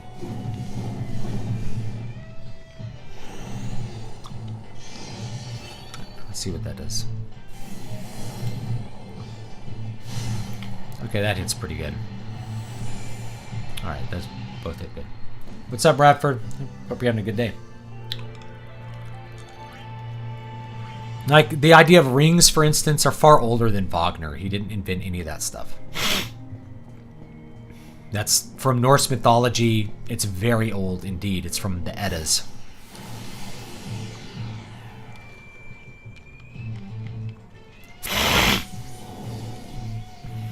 Bring it, punk. What do we got? Oh, we have waterfish now. I need to switch back to Thief. Oh, Yuna's about to die. That's not good. And these enemies are hitting a little hard here for what we've got going on. Ah! It's alright. If we get a game over, it's no big deal. Let me switch back to Thief.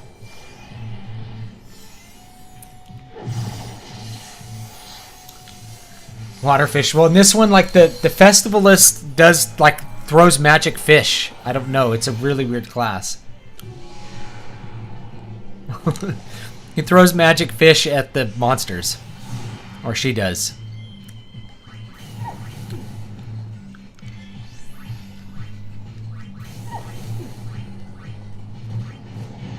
Yeah, we're probably going to get a game over here. It's okay.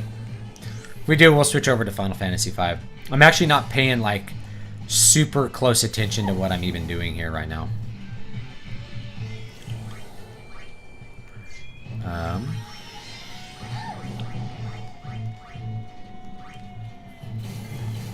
Yeah.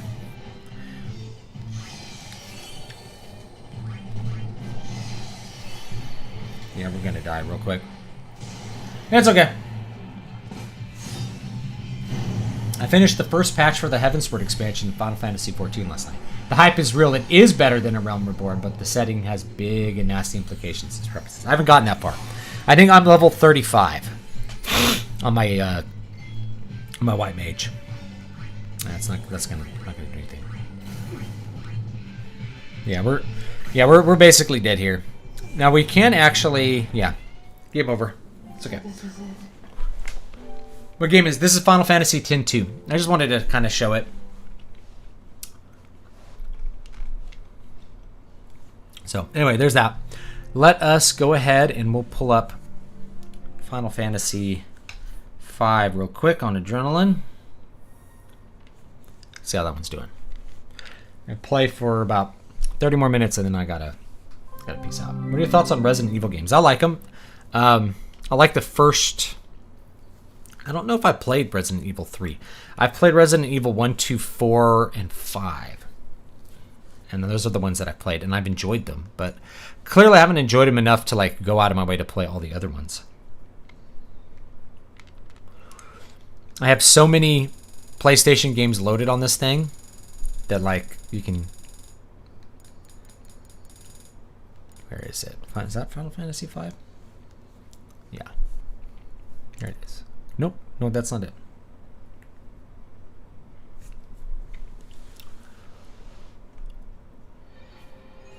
Oh, yeah, it is. Yeah, it is. Yeah, maybe I'll do like a 10-2 playthrough. Like, actually do it. It's a fun game. Like, the gameplay is really fun. It's challenging. I feel like it's more challenging and there's a lot more variety than the original 10. Final Fantasy X is a very straightforward JRPG. That one's not. 10-2, it's like, why don't we, instead of making new environments, reuse the old environments and do new gameplay? That's a weird thing. Usually you don't do that with the sequel. Usually you do the same gameplay and new environments. They did the opposite. They're like, same environments, new gameplay. It's a little weird. They kind of did that with, what was it? Majora's Mask.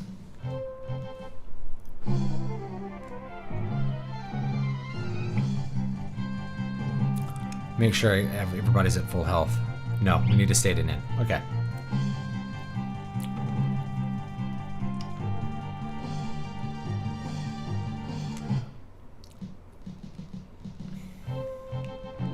You have 5 teammates in reserve. What logic is that? They're right there. I don't know. I think it'd be cool if like if your 3-man party died, like your next party would come out and fight.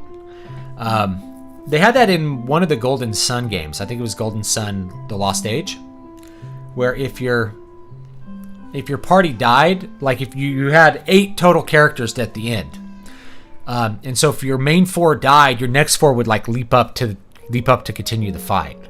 And then you could even switch one of them out and like be rezzing through them and get back to your other 4 guys.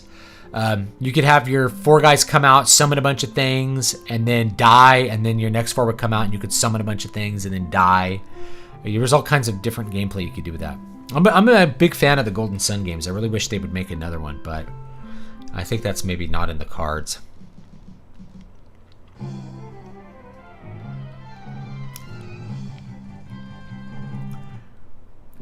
Have you ever thought of writing an alternate history novel? Nope. If I did, it would be completely bizarre and different from alternate history the way people do it. I don't really like alternate history. It's not my favorite thing. So I would do it in a much more bizarre way, I think, if I were going to do it.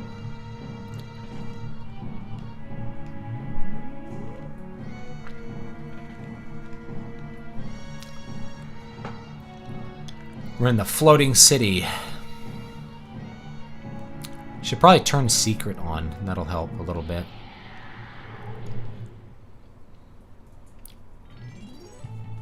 I have a historical fiction novel I've written, but it's not alternate history.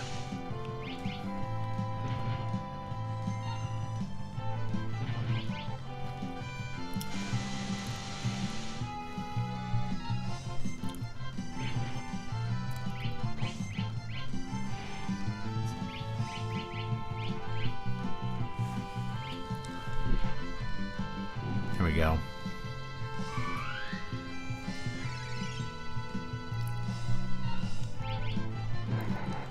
Wow, monks hit hard. Ninjas are better though because you can dual wield super high-end weapons towards the end of the game. My sorcerer hits very hard too.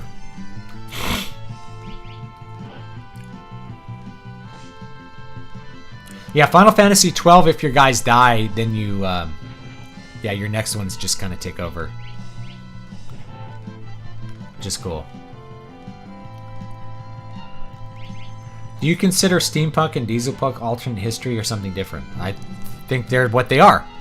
Alternate history is stuff that's like, you know, what if Richard never got abducted on his way back from the Crusades?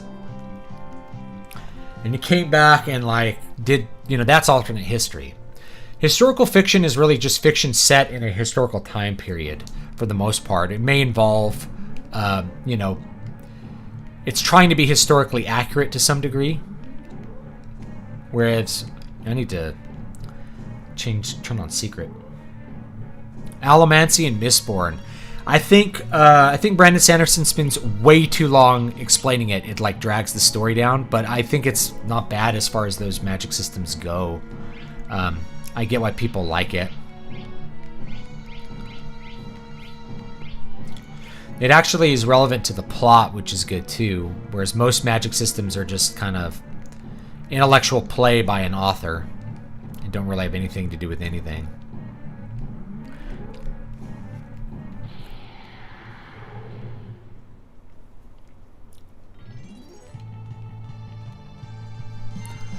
Oh, Fan Wizard. These guys are brutal. Gotta kill them quick. There we go.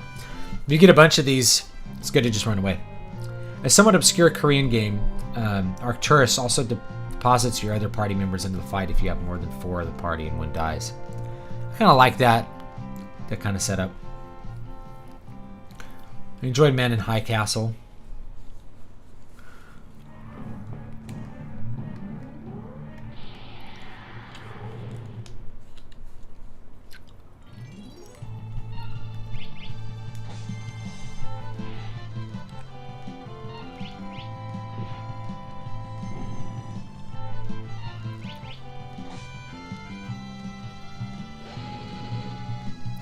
Arrow 2.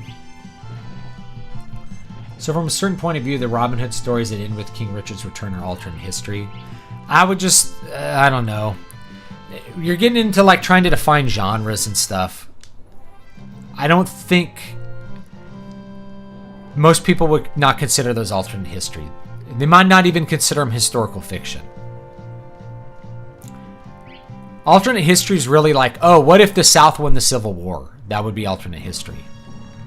Like, what if history went differently than it went? You know?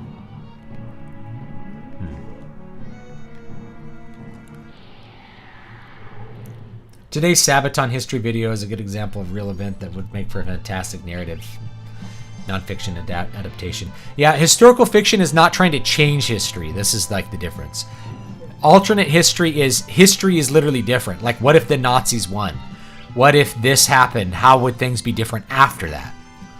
So, if you wanted Robin Hood to be alternate history, it'd be like Richard came back from the Crusades and became an outlaw with Robin Hood, and then they conquered France or something, you know? That would be alternate history. Or like, what if Richard conquered all of France? I don't know. Then you're dealing with alternate history.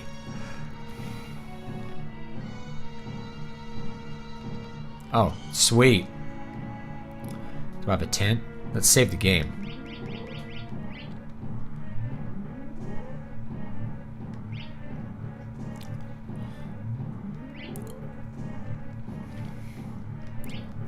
I'm going to save right here. This is kind of a hard level, so.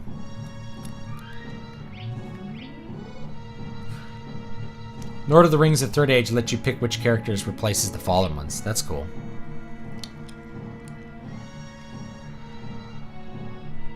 Yeah, alternate history needs to deal with the aftermath of what change in history occurred due. Yeah. So if the Nazis won, how would things be different? That's really alternate history. That's a great way of putting it. I like that.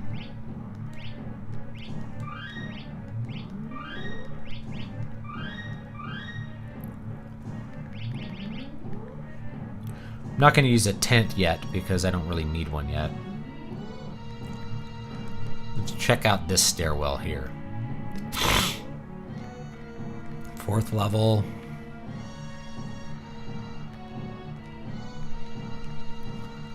Let's go here. And let's try left. Oh, nothing. Right, here we go.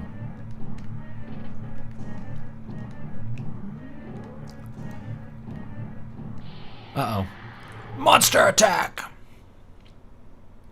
Alternate history needs to learn how to embrace fun again. Stop being written like a textbook. I've talked about how my least favorite alternate history takes are, what if racists went back in the time and gave the hairy turtle dove crap. It's like, what if racists went back and gave machine guns to the South? Like, what if we went back in time and gave a machine gun to this? It's like, that doesn't work. It doesn't hold up to scrutiny. If you know anything about guns, that is. I don't know. If you know nothing about guns, maybe that works. I am wandering around this land.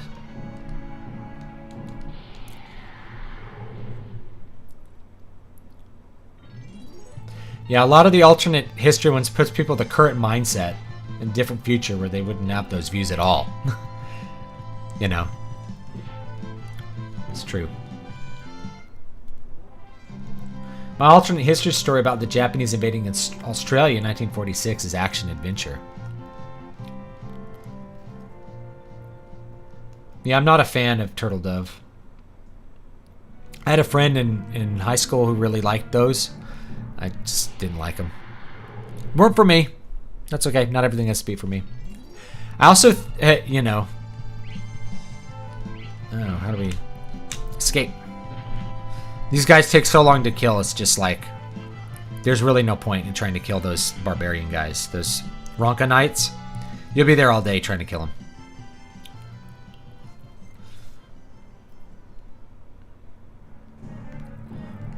It did have a run system. Yeah, the original Final Fantasy V did, but you had to have the Thief class with the run ability here. Oh yeah, first strike. Okay, we can totally do this.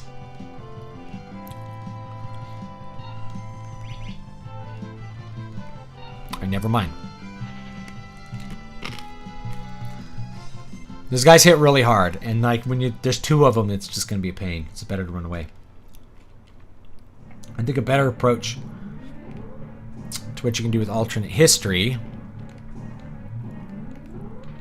is to commit to fictionalization to play it out as the backdrop of an adventure tale. The classic Trek episode with Nazis, for an example. Yeah, I like that idea too. It just changes the setting up. Am I going backwards or forwards? I don't know where I'm going. Ah. A cottage. And an either. Okay, I guess both of those are good.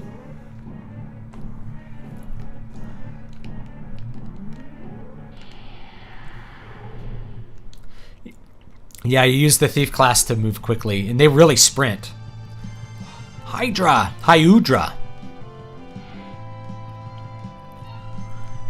Let's do Lightning Bolt 2.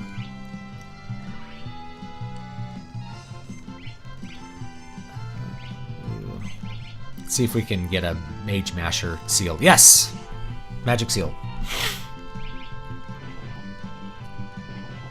Watch this guy die like really easy. Oh, he does lightning. We don't want lightning sword then.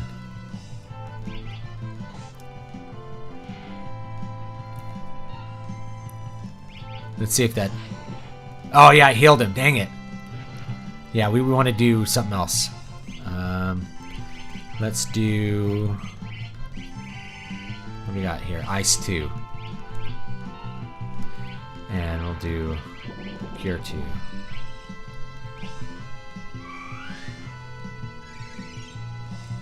Would you want to use Allomancy? No? That sounds really bad to like swallow things all the time to do magic. How about oh no, he still has the lightning sword, dang it. He's dead. Alright.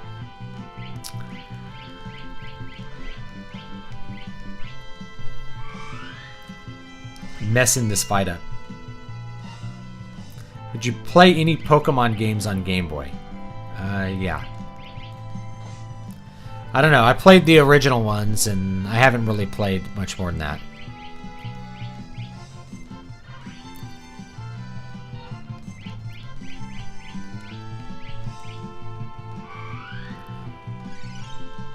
There we go.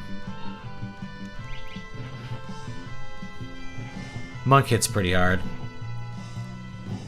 There he goes. I healed him like 3 times.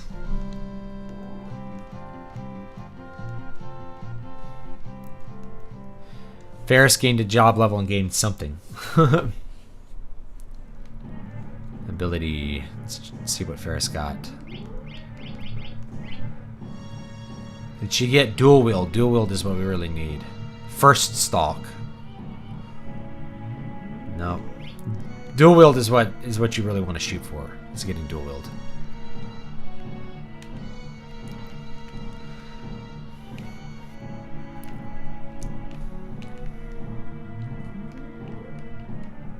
Okay, I can't go through here. What is going on? Oh, that's why. That's why. It's not a door. The door's down there.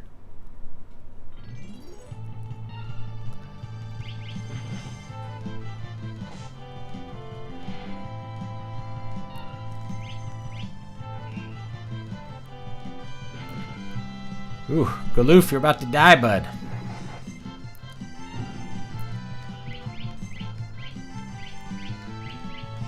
Let's get Galoof here. Get him up.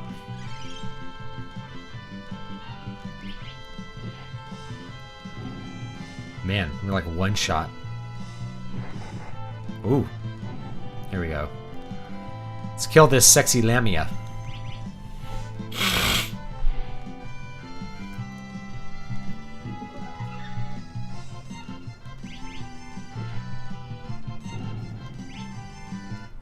Yeah, I think that the setup for at least one of those, like, what if the South won the Civil War, was like some South African racists invented time travel, and their thought to use that was like, let's go back to the U.S., because all South Africans, of course, are racist somehow. Let's go back to the... Wait.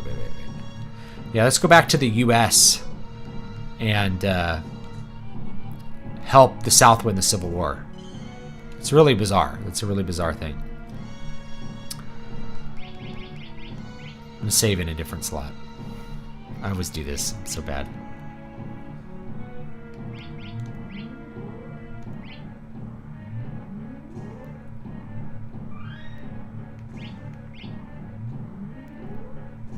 Maybe you can work the other way?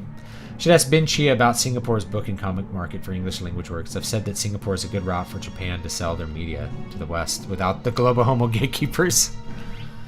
Yeah.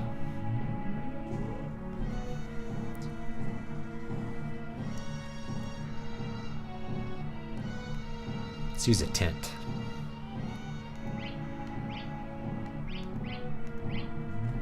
Heal overnight. Get some of that precious MP back. Apparently there was a crazy idea to release a bunch of big cats like panthers into the wild in case the Japanese invaded Australia. What a weird idea. Yeah, that's a really weird idea.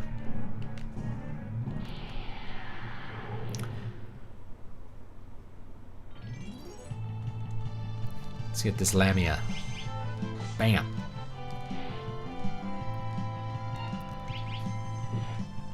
She's dead. Let's make a bunch of Dutch-speaking Afrikaners to an English-speaking Anglo country. It's like, why are you here? We're here to help you stop black people because we don't like them for some reason. Oh. We just wanted to have our own government. Thanks, John. All white people are racist and no English. English is the language of the most severe racists. Now, I say that literally. It is literally the language of the most severe racists because it's the most spoken language. So you're pretty much got a good bet that the most severe racists are going to speak English somehow.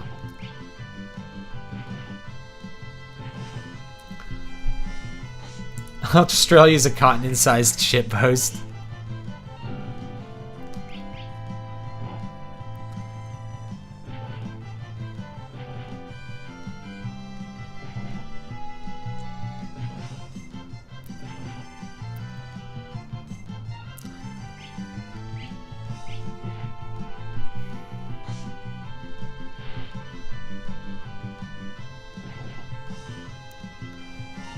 do a lot of damage to these things.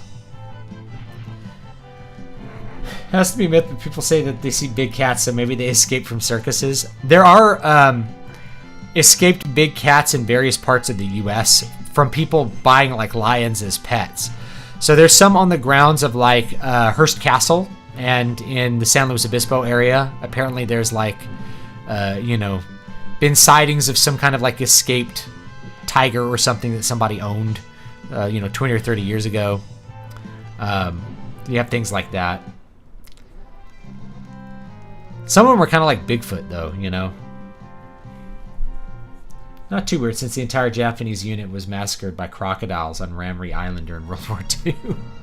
Yeah, why do you need big cats? You have all the spiders and crocodiles. You don't really need the big cats let's release lions into Australia. Why? In case the Japanese invade. Won't the spiders and crocodiles get them? And the snakes? It's like the most deadly snakes in the world. Like top 10 lists, like 8 of them are in Australia. Like everything is trying to kill you in Australia. Do you know of any strange colonies in history? I just run away from these packs. They just drain you too bad. Strange colonies. I don't know.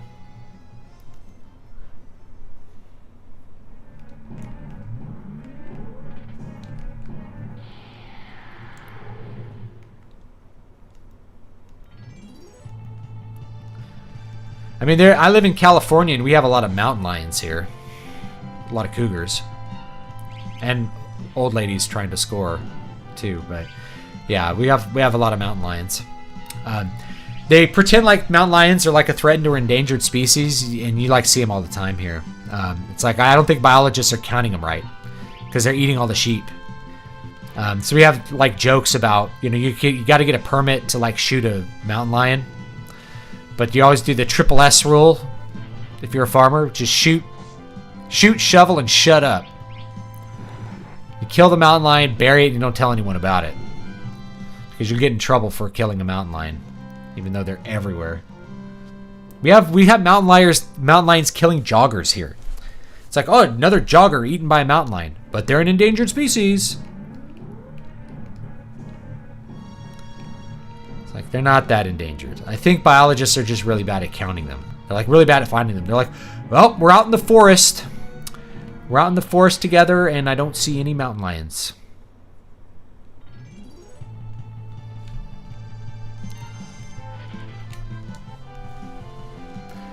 I lived on 3 continents and traveled the world. I have met racism everywhere. It's the natural state to acknowledge ethnos and be careful with strangers. Yeah, it's the concept of the friend-enemy distinction. That is the essence of the state.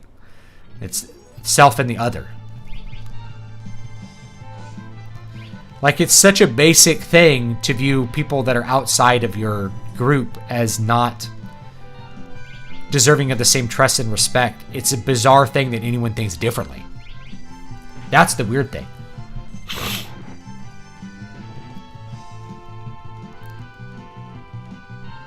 I think the fact that there are Americans that hate their own race, I think it's just proof that brainwashing works. That it's real and it works. We're almost out of time for the stream, but let's see how far we get here. There's that whole room full of chests. I really want to see if I can get those chests. Here we go. Oh no, a trap! Ah!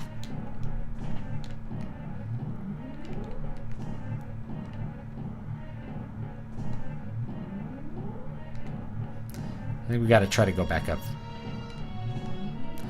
Ugh! I said you didn't find any traps. I didn't say there weren't any traps. I said you didn't find any.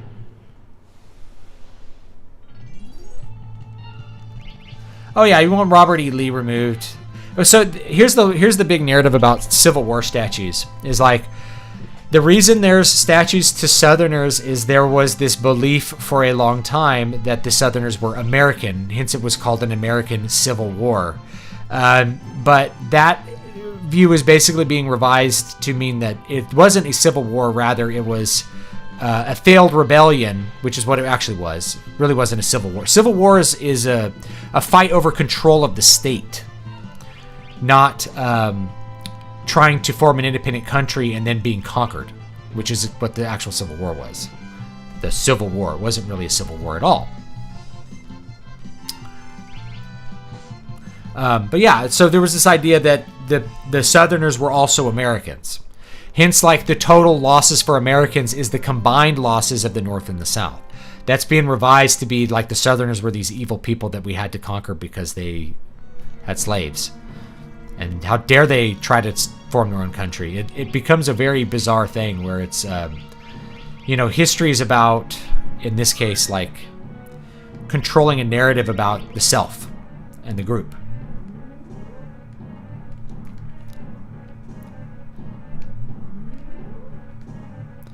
Now, let's see if we can get these chests. There we go. Shuriken. Ancient sword. Moon ring. Sweet. Monsters! Oh, good. Just a lamia.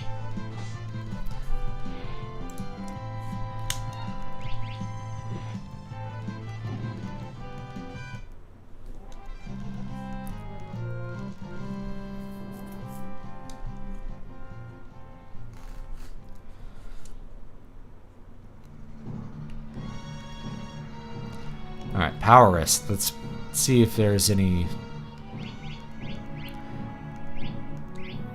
ancient sword. There we go. Coral sword.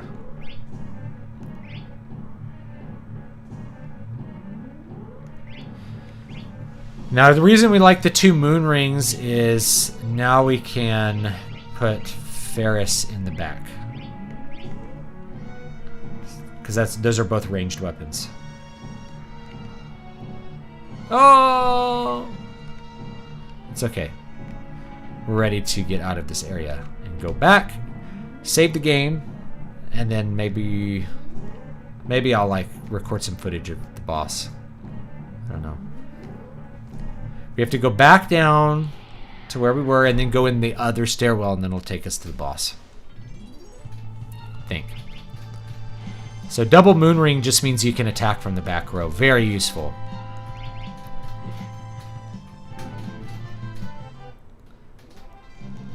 Yeah, the end goal is really about breaking Southern unity. I'd say the end goal is really just it's humiliation rituals. It's going under the yoke, right? It's viewing somehow yourself as a conqueror, even though that happened so far in the past. The people talking about that wouldn't know what conquest even is.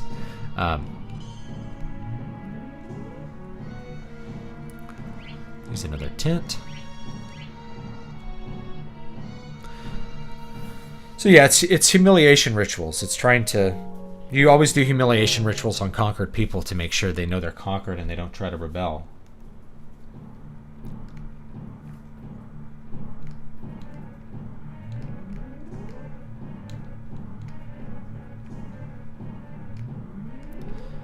Alright, we're going down this way. We're going to see if we can... I forgot to save the game.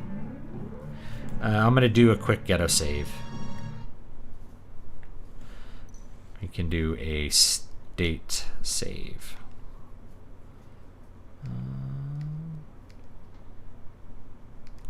We'll do that one. Overwrite state. Here we go. The North cares more about the Civil War because it's part of their narrative. It's part of this like racial justice narrative that the Civil War was fought for just reasons. And real historical reasons don't really matter. Okay, well, I didn't find the way through, so clearly I'm not going the right way.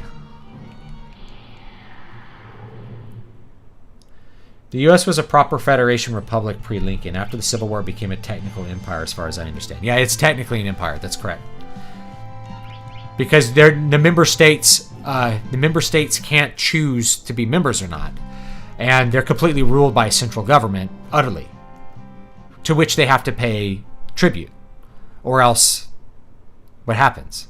You know, what would happen if the state of Texas said, you know, we're going to legally prohibit all Texans from paying federal taxes? No, the federal government will not get any tax money. What would happen? I mean, it would take a lot of effort to do that, and it'd be pretty much impossible politically. But, you know, at one point in time, you could do that because you didn't have this whole thing with, like, you know, federal income tax. Whoa, look at these crazy frogs. Archaeotoad.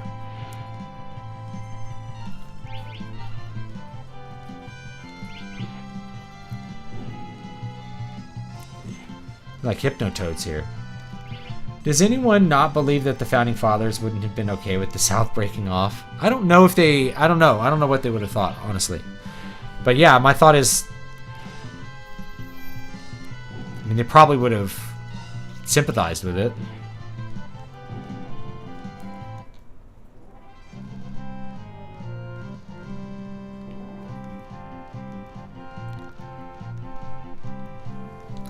Yeah, the feds would immediately go after the state. They'd send the troops in. Exactly, you know.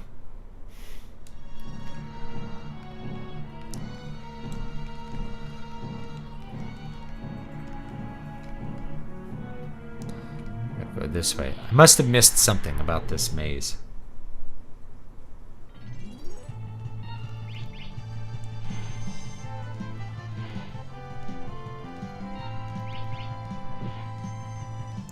I don't understand why we live next to trees now that could land on your house. Settlers never would have lived like this. Is insane. Clear your property of danger trees.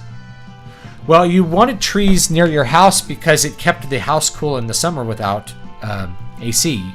You wanted to keep the sun off your house as much as possible in the in the summer, and then in the winter you wanted the leaves off, so it would be an oak tree, and then your house would be warmer. So having the reason that you had like turf roofs, ivy. You know, you wanted ivy on your buildings. Of course, the ivy that you see on Ivy League stuff is actually a grapevine called Virginia Creeper. The reason you wanted that is it kept things cool. Well, the Founding Fathers did not want a standing army. Standing navy, yes, because you had to fight piracy. Standing army, no. You didn't want a standing army.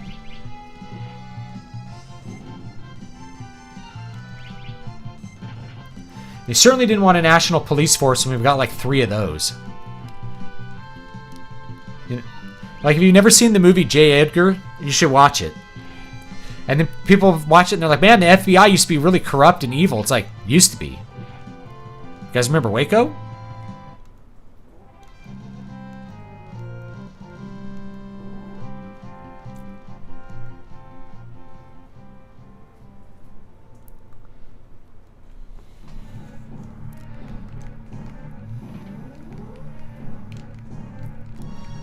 Here we go. I'm wondering if, like, how do we get through there? Let's see if we could find our way through. I must have missed a turn somewhere. Oh! Maybe we drop here. Oh no, it drops us back here. Okay. Go through here. Maybe there's like a hole we have to go through. Utopia is always conveniently one dissenter away from achieving its goals. So another body bag goes on the pile.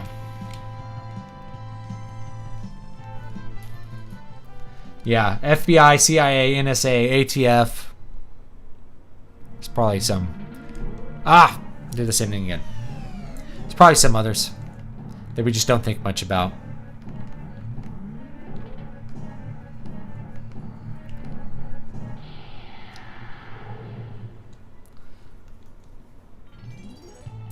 Oh. We're almost out of time here.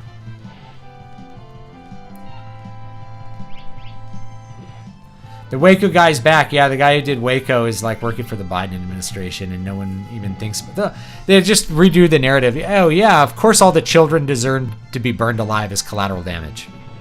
It's collateral damage from us deciding to burn a bunch of religious cultists to death.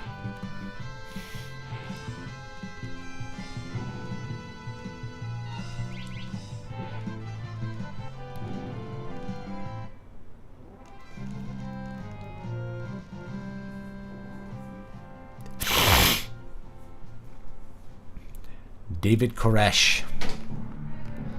It was David Koresh, right? Alright. Now, how do we get there? There's got to be a way.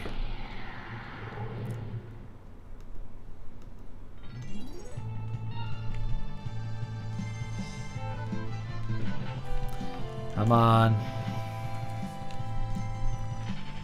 There we go. What are some government types you'd like to see more of in fantasy? I don't know.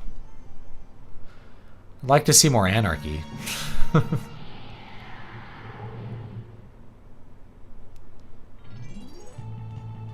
Yeah, they say now that all the German kids that died in the fire bombings of World War II deserved it. Deserved it.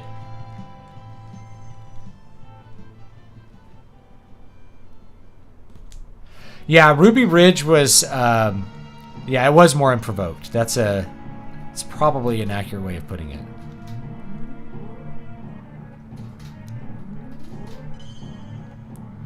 And I think all that stuff went through court, and it was like a complete exoneration of, what's his name, for that. And then, was it the ATF was like, we're never going to pay damages to someone who killed cops.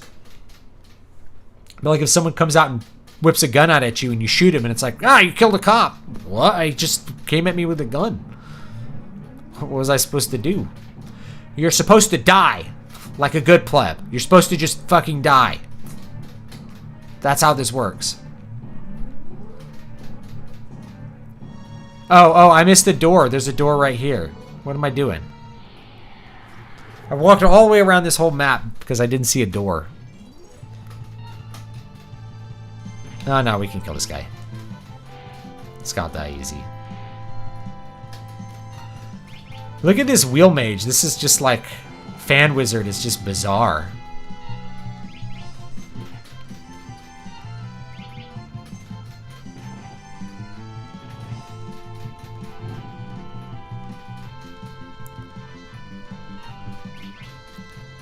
Do you have any faith in the Amazon Lord of the Rings show? I have faith that it will be terrible. And I will probably watch it and do content on it to dunk on it to sell my books because I'm a Machiavellian person. And it's an opportunity to reach out to new fans that hate something as much as I do.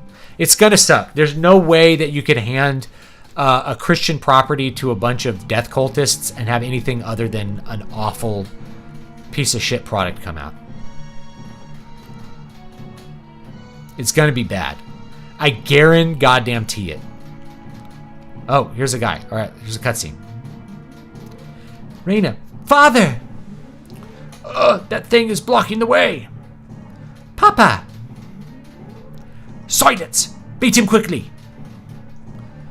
That monster is the guardian of these ruins. He can change his weakness at will. Here we go.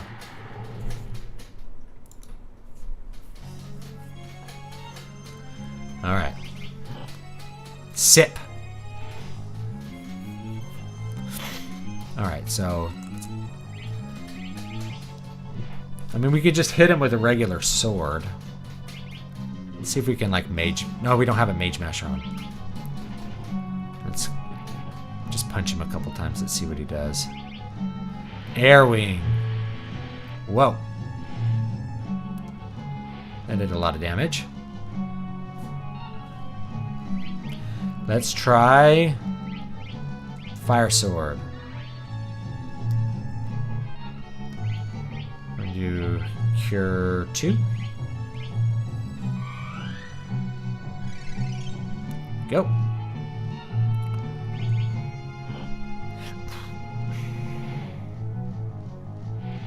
See what he does now.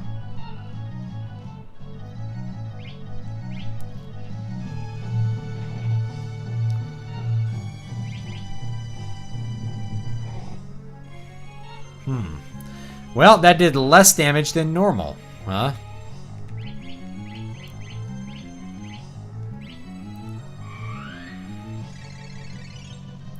Everybody topped off here. Maybe we should, like, just do normal attacks. I don't know how he signals, like, his weakness either, though.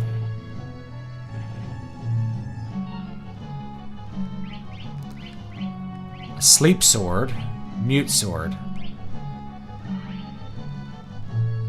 Let's try that. Oh, he's getting sapped. We're getting sapped here.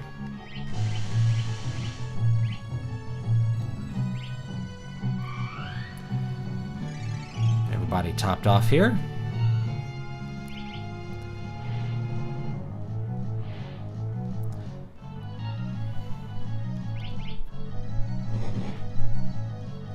That hit okay. Let's get everybody topped off here.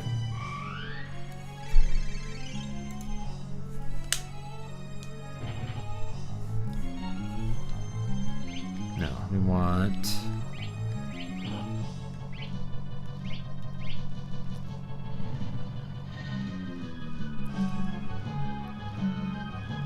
There we go.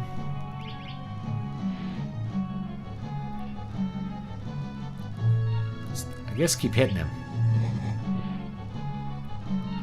I don't think mute is working though.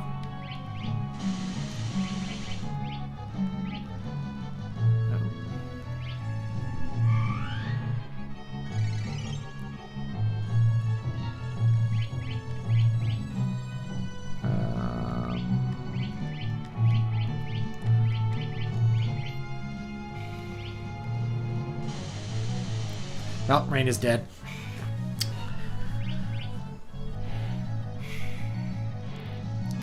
So I think when he's doing fire, then he's probably not weak to fire. The mute sword's not working. So let's try...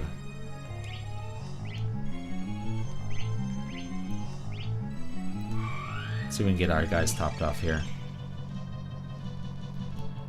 Do ice sword or something.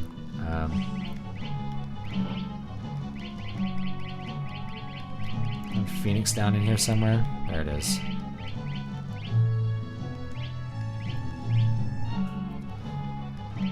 Make it ice 2.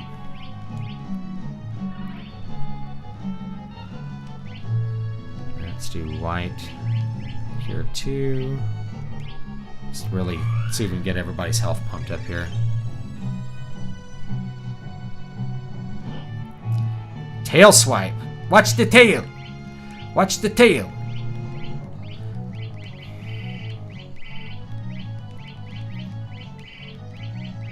I have a water skill. We'll throw that. Let's see what that does. That did pretty hard. That's alright. Oh, she's dead. Dang it. I just, like, can't keep the health up enough.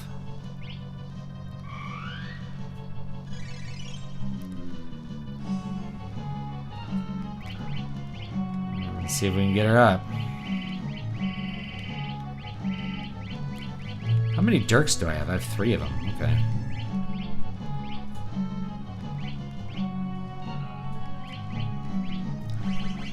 Let's see here. Potion on right now. Ah! Dang it! Well, that's no good. Alright, let's raise her up. Item. Potion. We can get it off before, like, she dies. There we go. Tail swipe.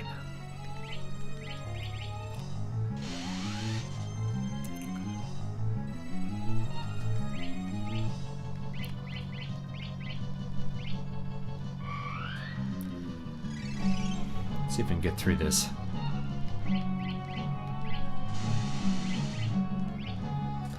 Item. Potion on.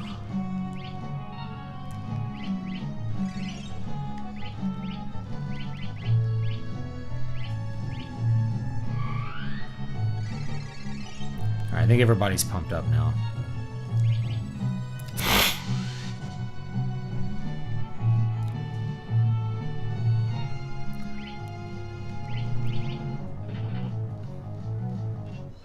Oh, miss. Miss. Oh, she's blind. That's why. I thought it wore off.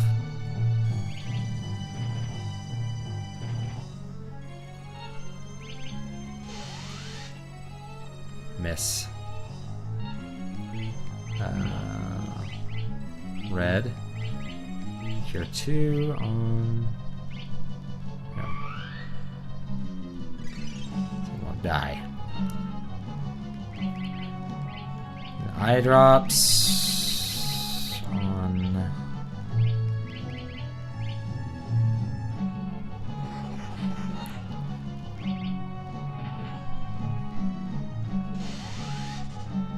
There we go.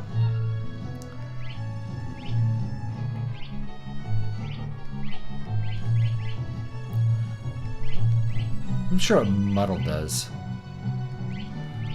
We'll scan real quick and see how much HP's left. Level 24, HP question mark. Well, that's helpful. Oh, lightning. We're on lightning now.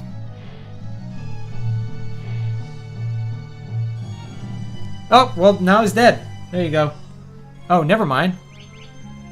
Revived? Tycoon, yeah! What life energy? From the crystals? Oh, man.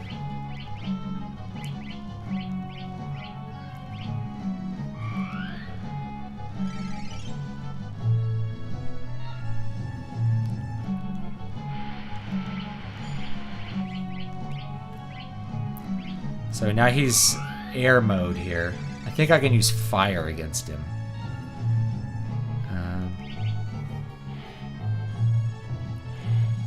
He's taking good damage from the ninja.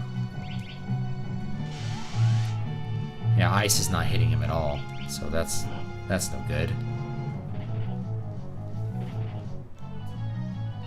Uh-oh. Oh, she hit herself. Red. Cure 2.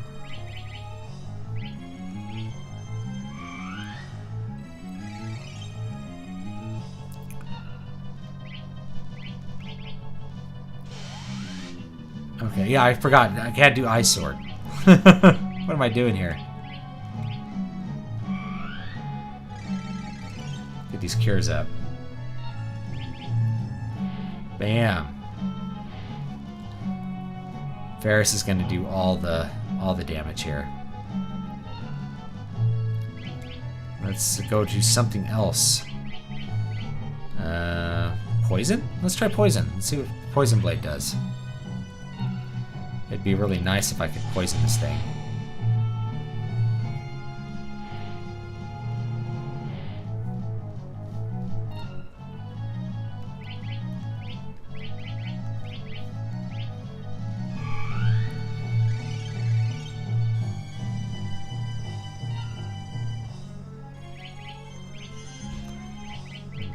Phoenix down.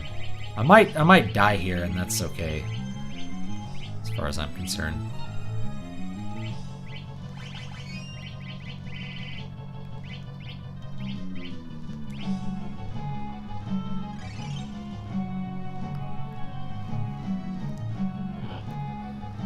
Oh man.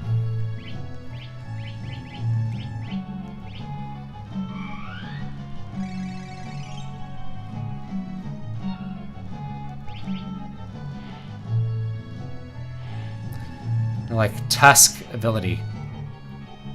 Oh, I think I beat him. Do you think China will take Afghanistan once we leave? No, I don't think anyone will. If Russia couldn't do it, America couldn't do it, China's not gonna mess with that. They don't care. What? Why? To get opium? They don't need to do that. 10 ability points. All right. Beat the boss. Now I think you get to unlock the second world. Hero drink. Hero drink. That's what I like to drink, is hero drink. Good work.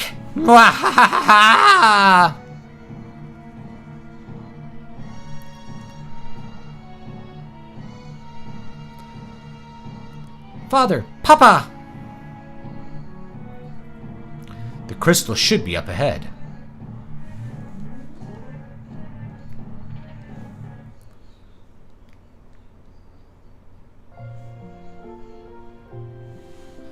Father! Papa! This is bad. Something's controlling him.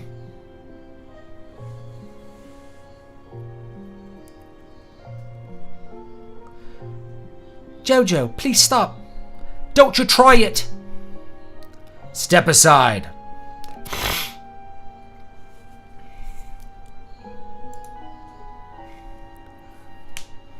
Now the four of you will die.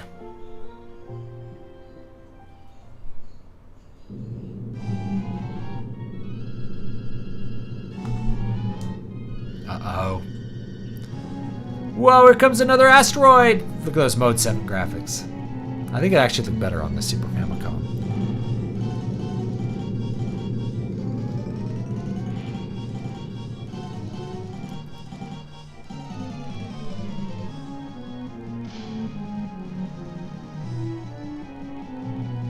Rad. Whoa! Grandpa!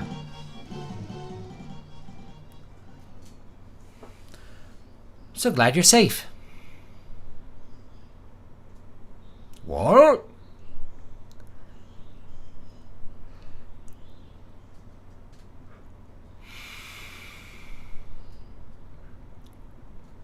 Krill?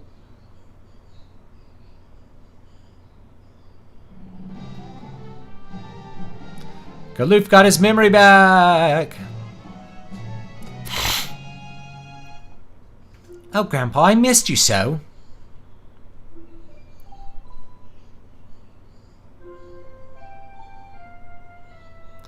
Father, Papa! He's alright, I only used a weak bolt. Where am I? Reina! Salsa? Is it really you, Salsa?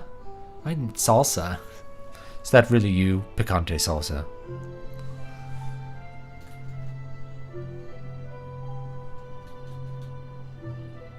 It's called the Graveyard of Empires. You are Salsa. You're alive. Papa.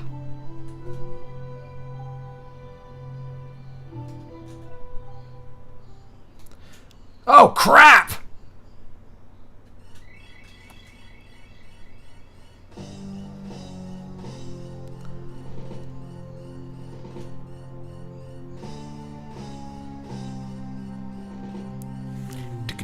Uh-oh. Uh-oh! It's coming. This little heavy metal track.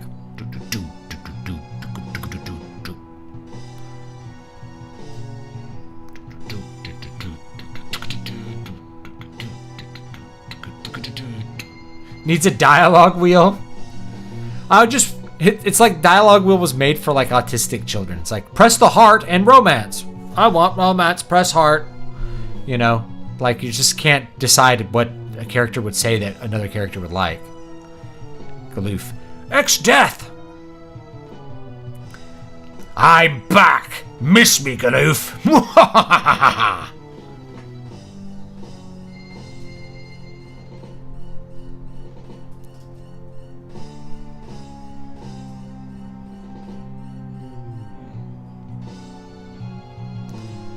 Crystals, give me your power and destroy these vermin before me. Now! Damn you!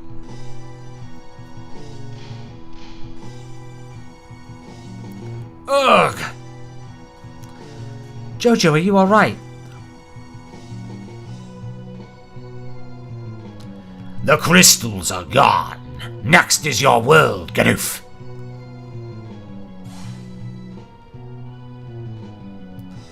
Father, Papa.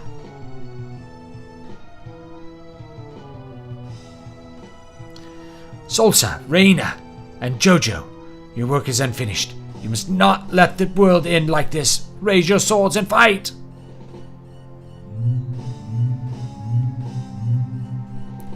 Light of earth, gather here and give me your essences.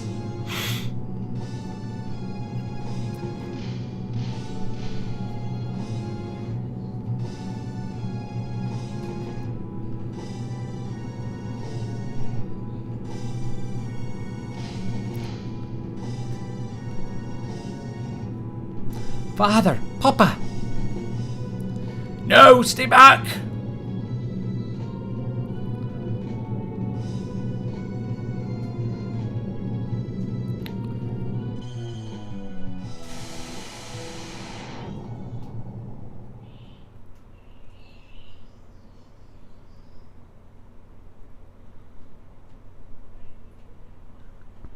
Father, hang on. Don't you die. Salsa, I never was there for you.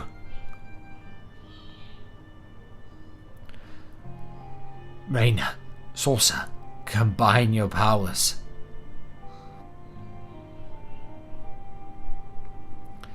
Jojo, please take care of them.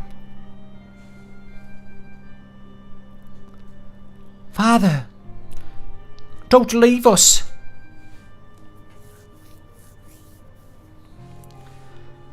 This is how characters die in the old Final Fantasy games. They just dissolve. That's why I liked the newer ones where, like, when you killed a beast, like in Final Fantasy 12 or like, what was it, Last Remnant, it just kind of dissolved to like liquid dust. You didn't see any blood. Just reminded me of these old games.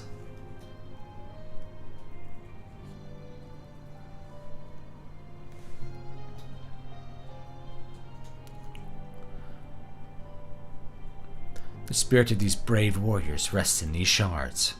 Samurai, lancer, dancer, chemist.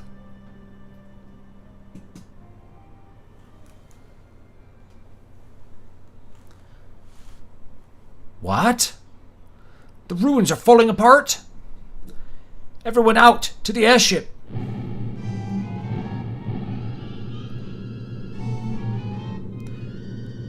Reina, come on.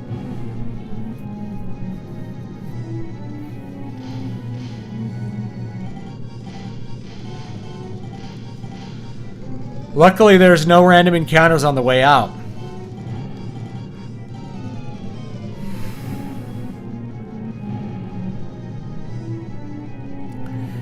She's gonna shake. Hold fast, all of you.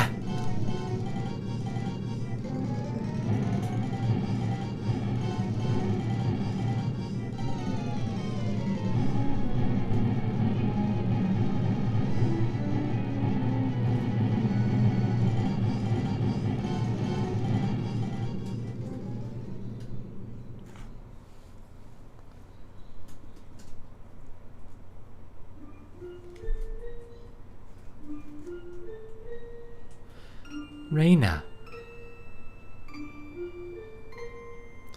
Father is gone, isn't he?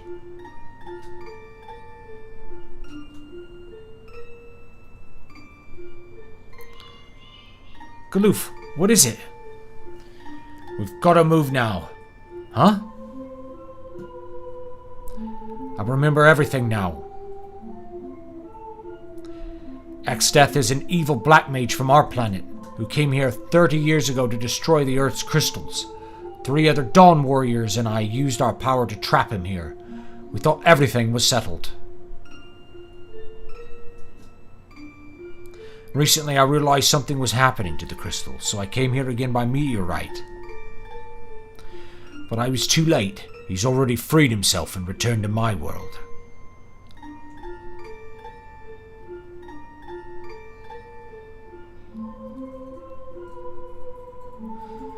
It's because we overused the crystal's power, isn't it?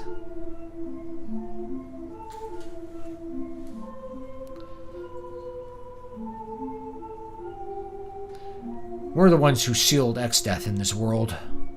If only we'd taken him back with us, like he begged.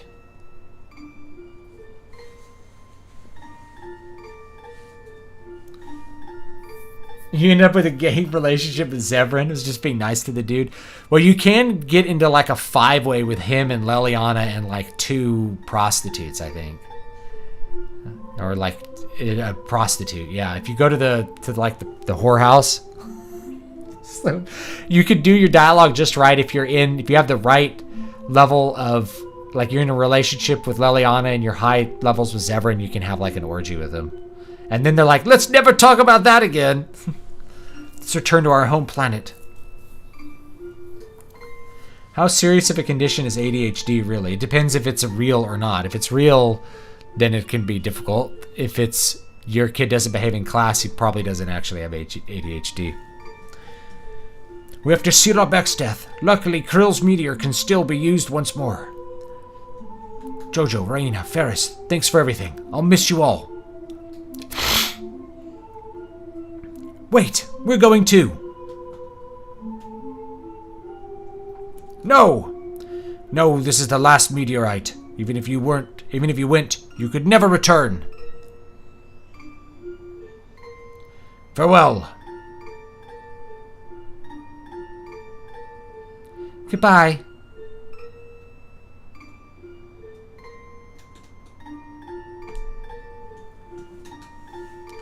Galoof, Krill.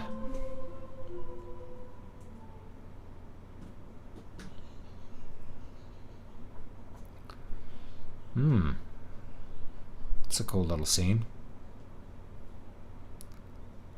Oh, Isabel. Yeah, the pirate who's in Dragon Age 2. Yeah. Alright. Missing Galoof.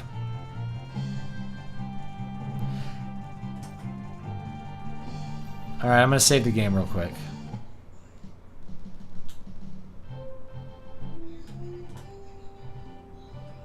Oh, there's more cutscenes. I was going to save the game. Jojo? Yeah? We've been talking, and since Galoof is fighting Exdeath in a distant world. And there's our Papa's revenge. Yes, and then Ferris.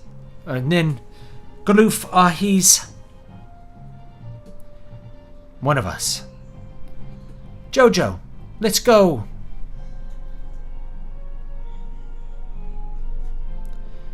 Right, let's get to their world. How do we do that? There's nary enough power in the meteorite to warp again. Meteors, maybe Sid knows something. Alright, we're going to save the game and call the stream because I'm way over time now. It's 3:30. You guys got a lot out of me today. Alright, let's save. That was a fun little boss fight though. That was actually challenging to kill that dragon there.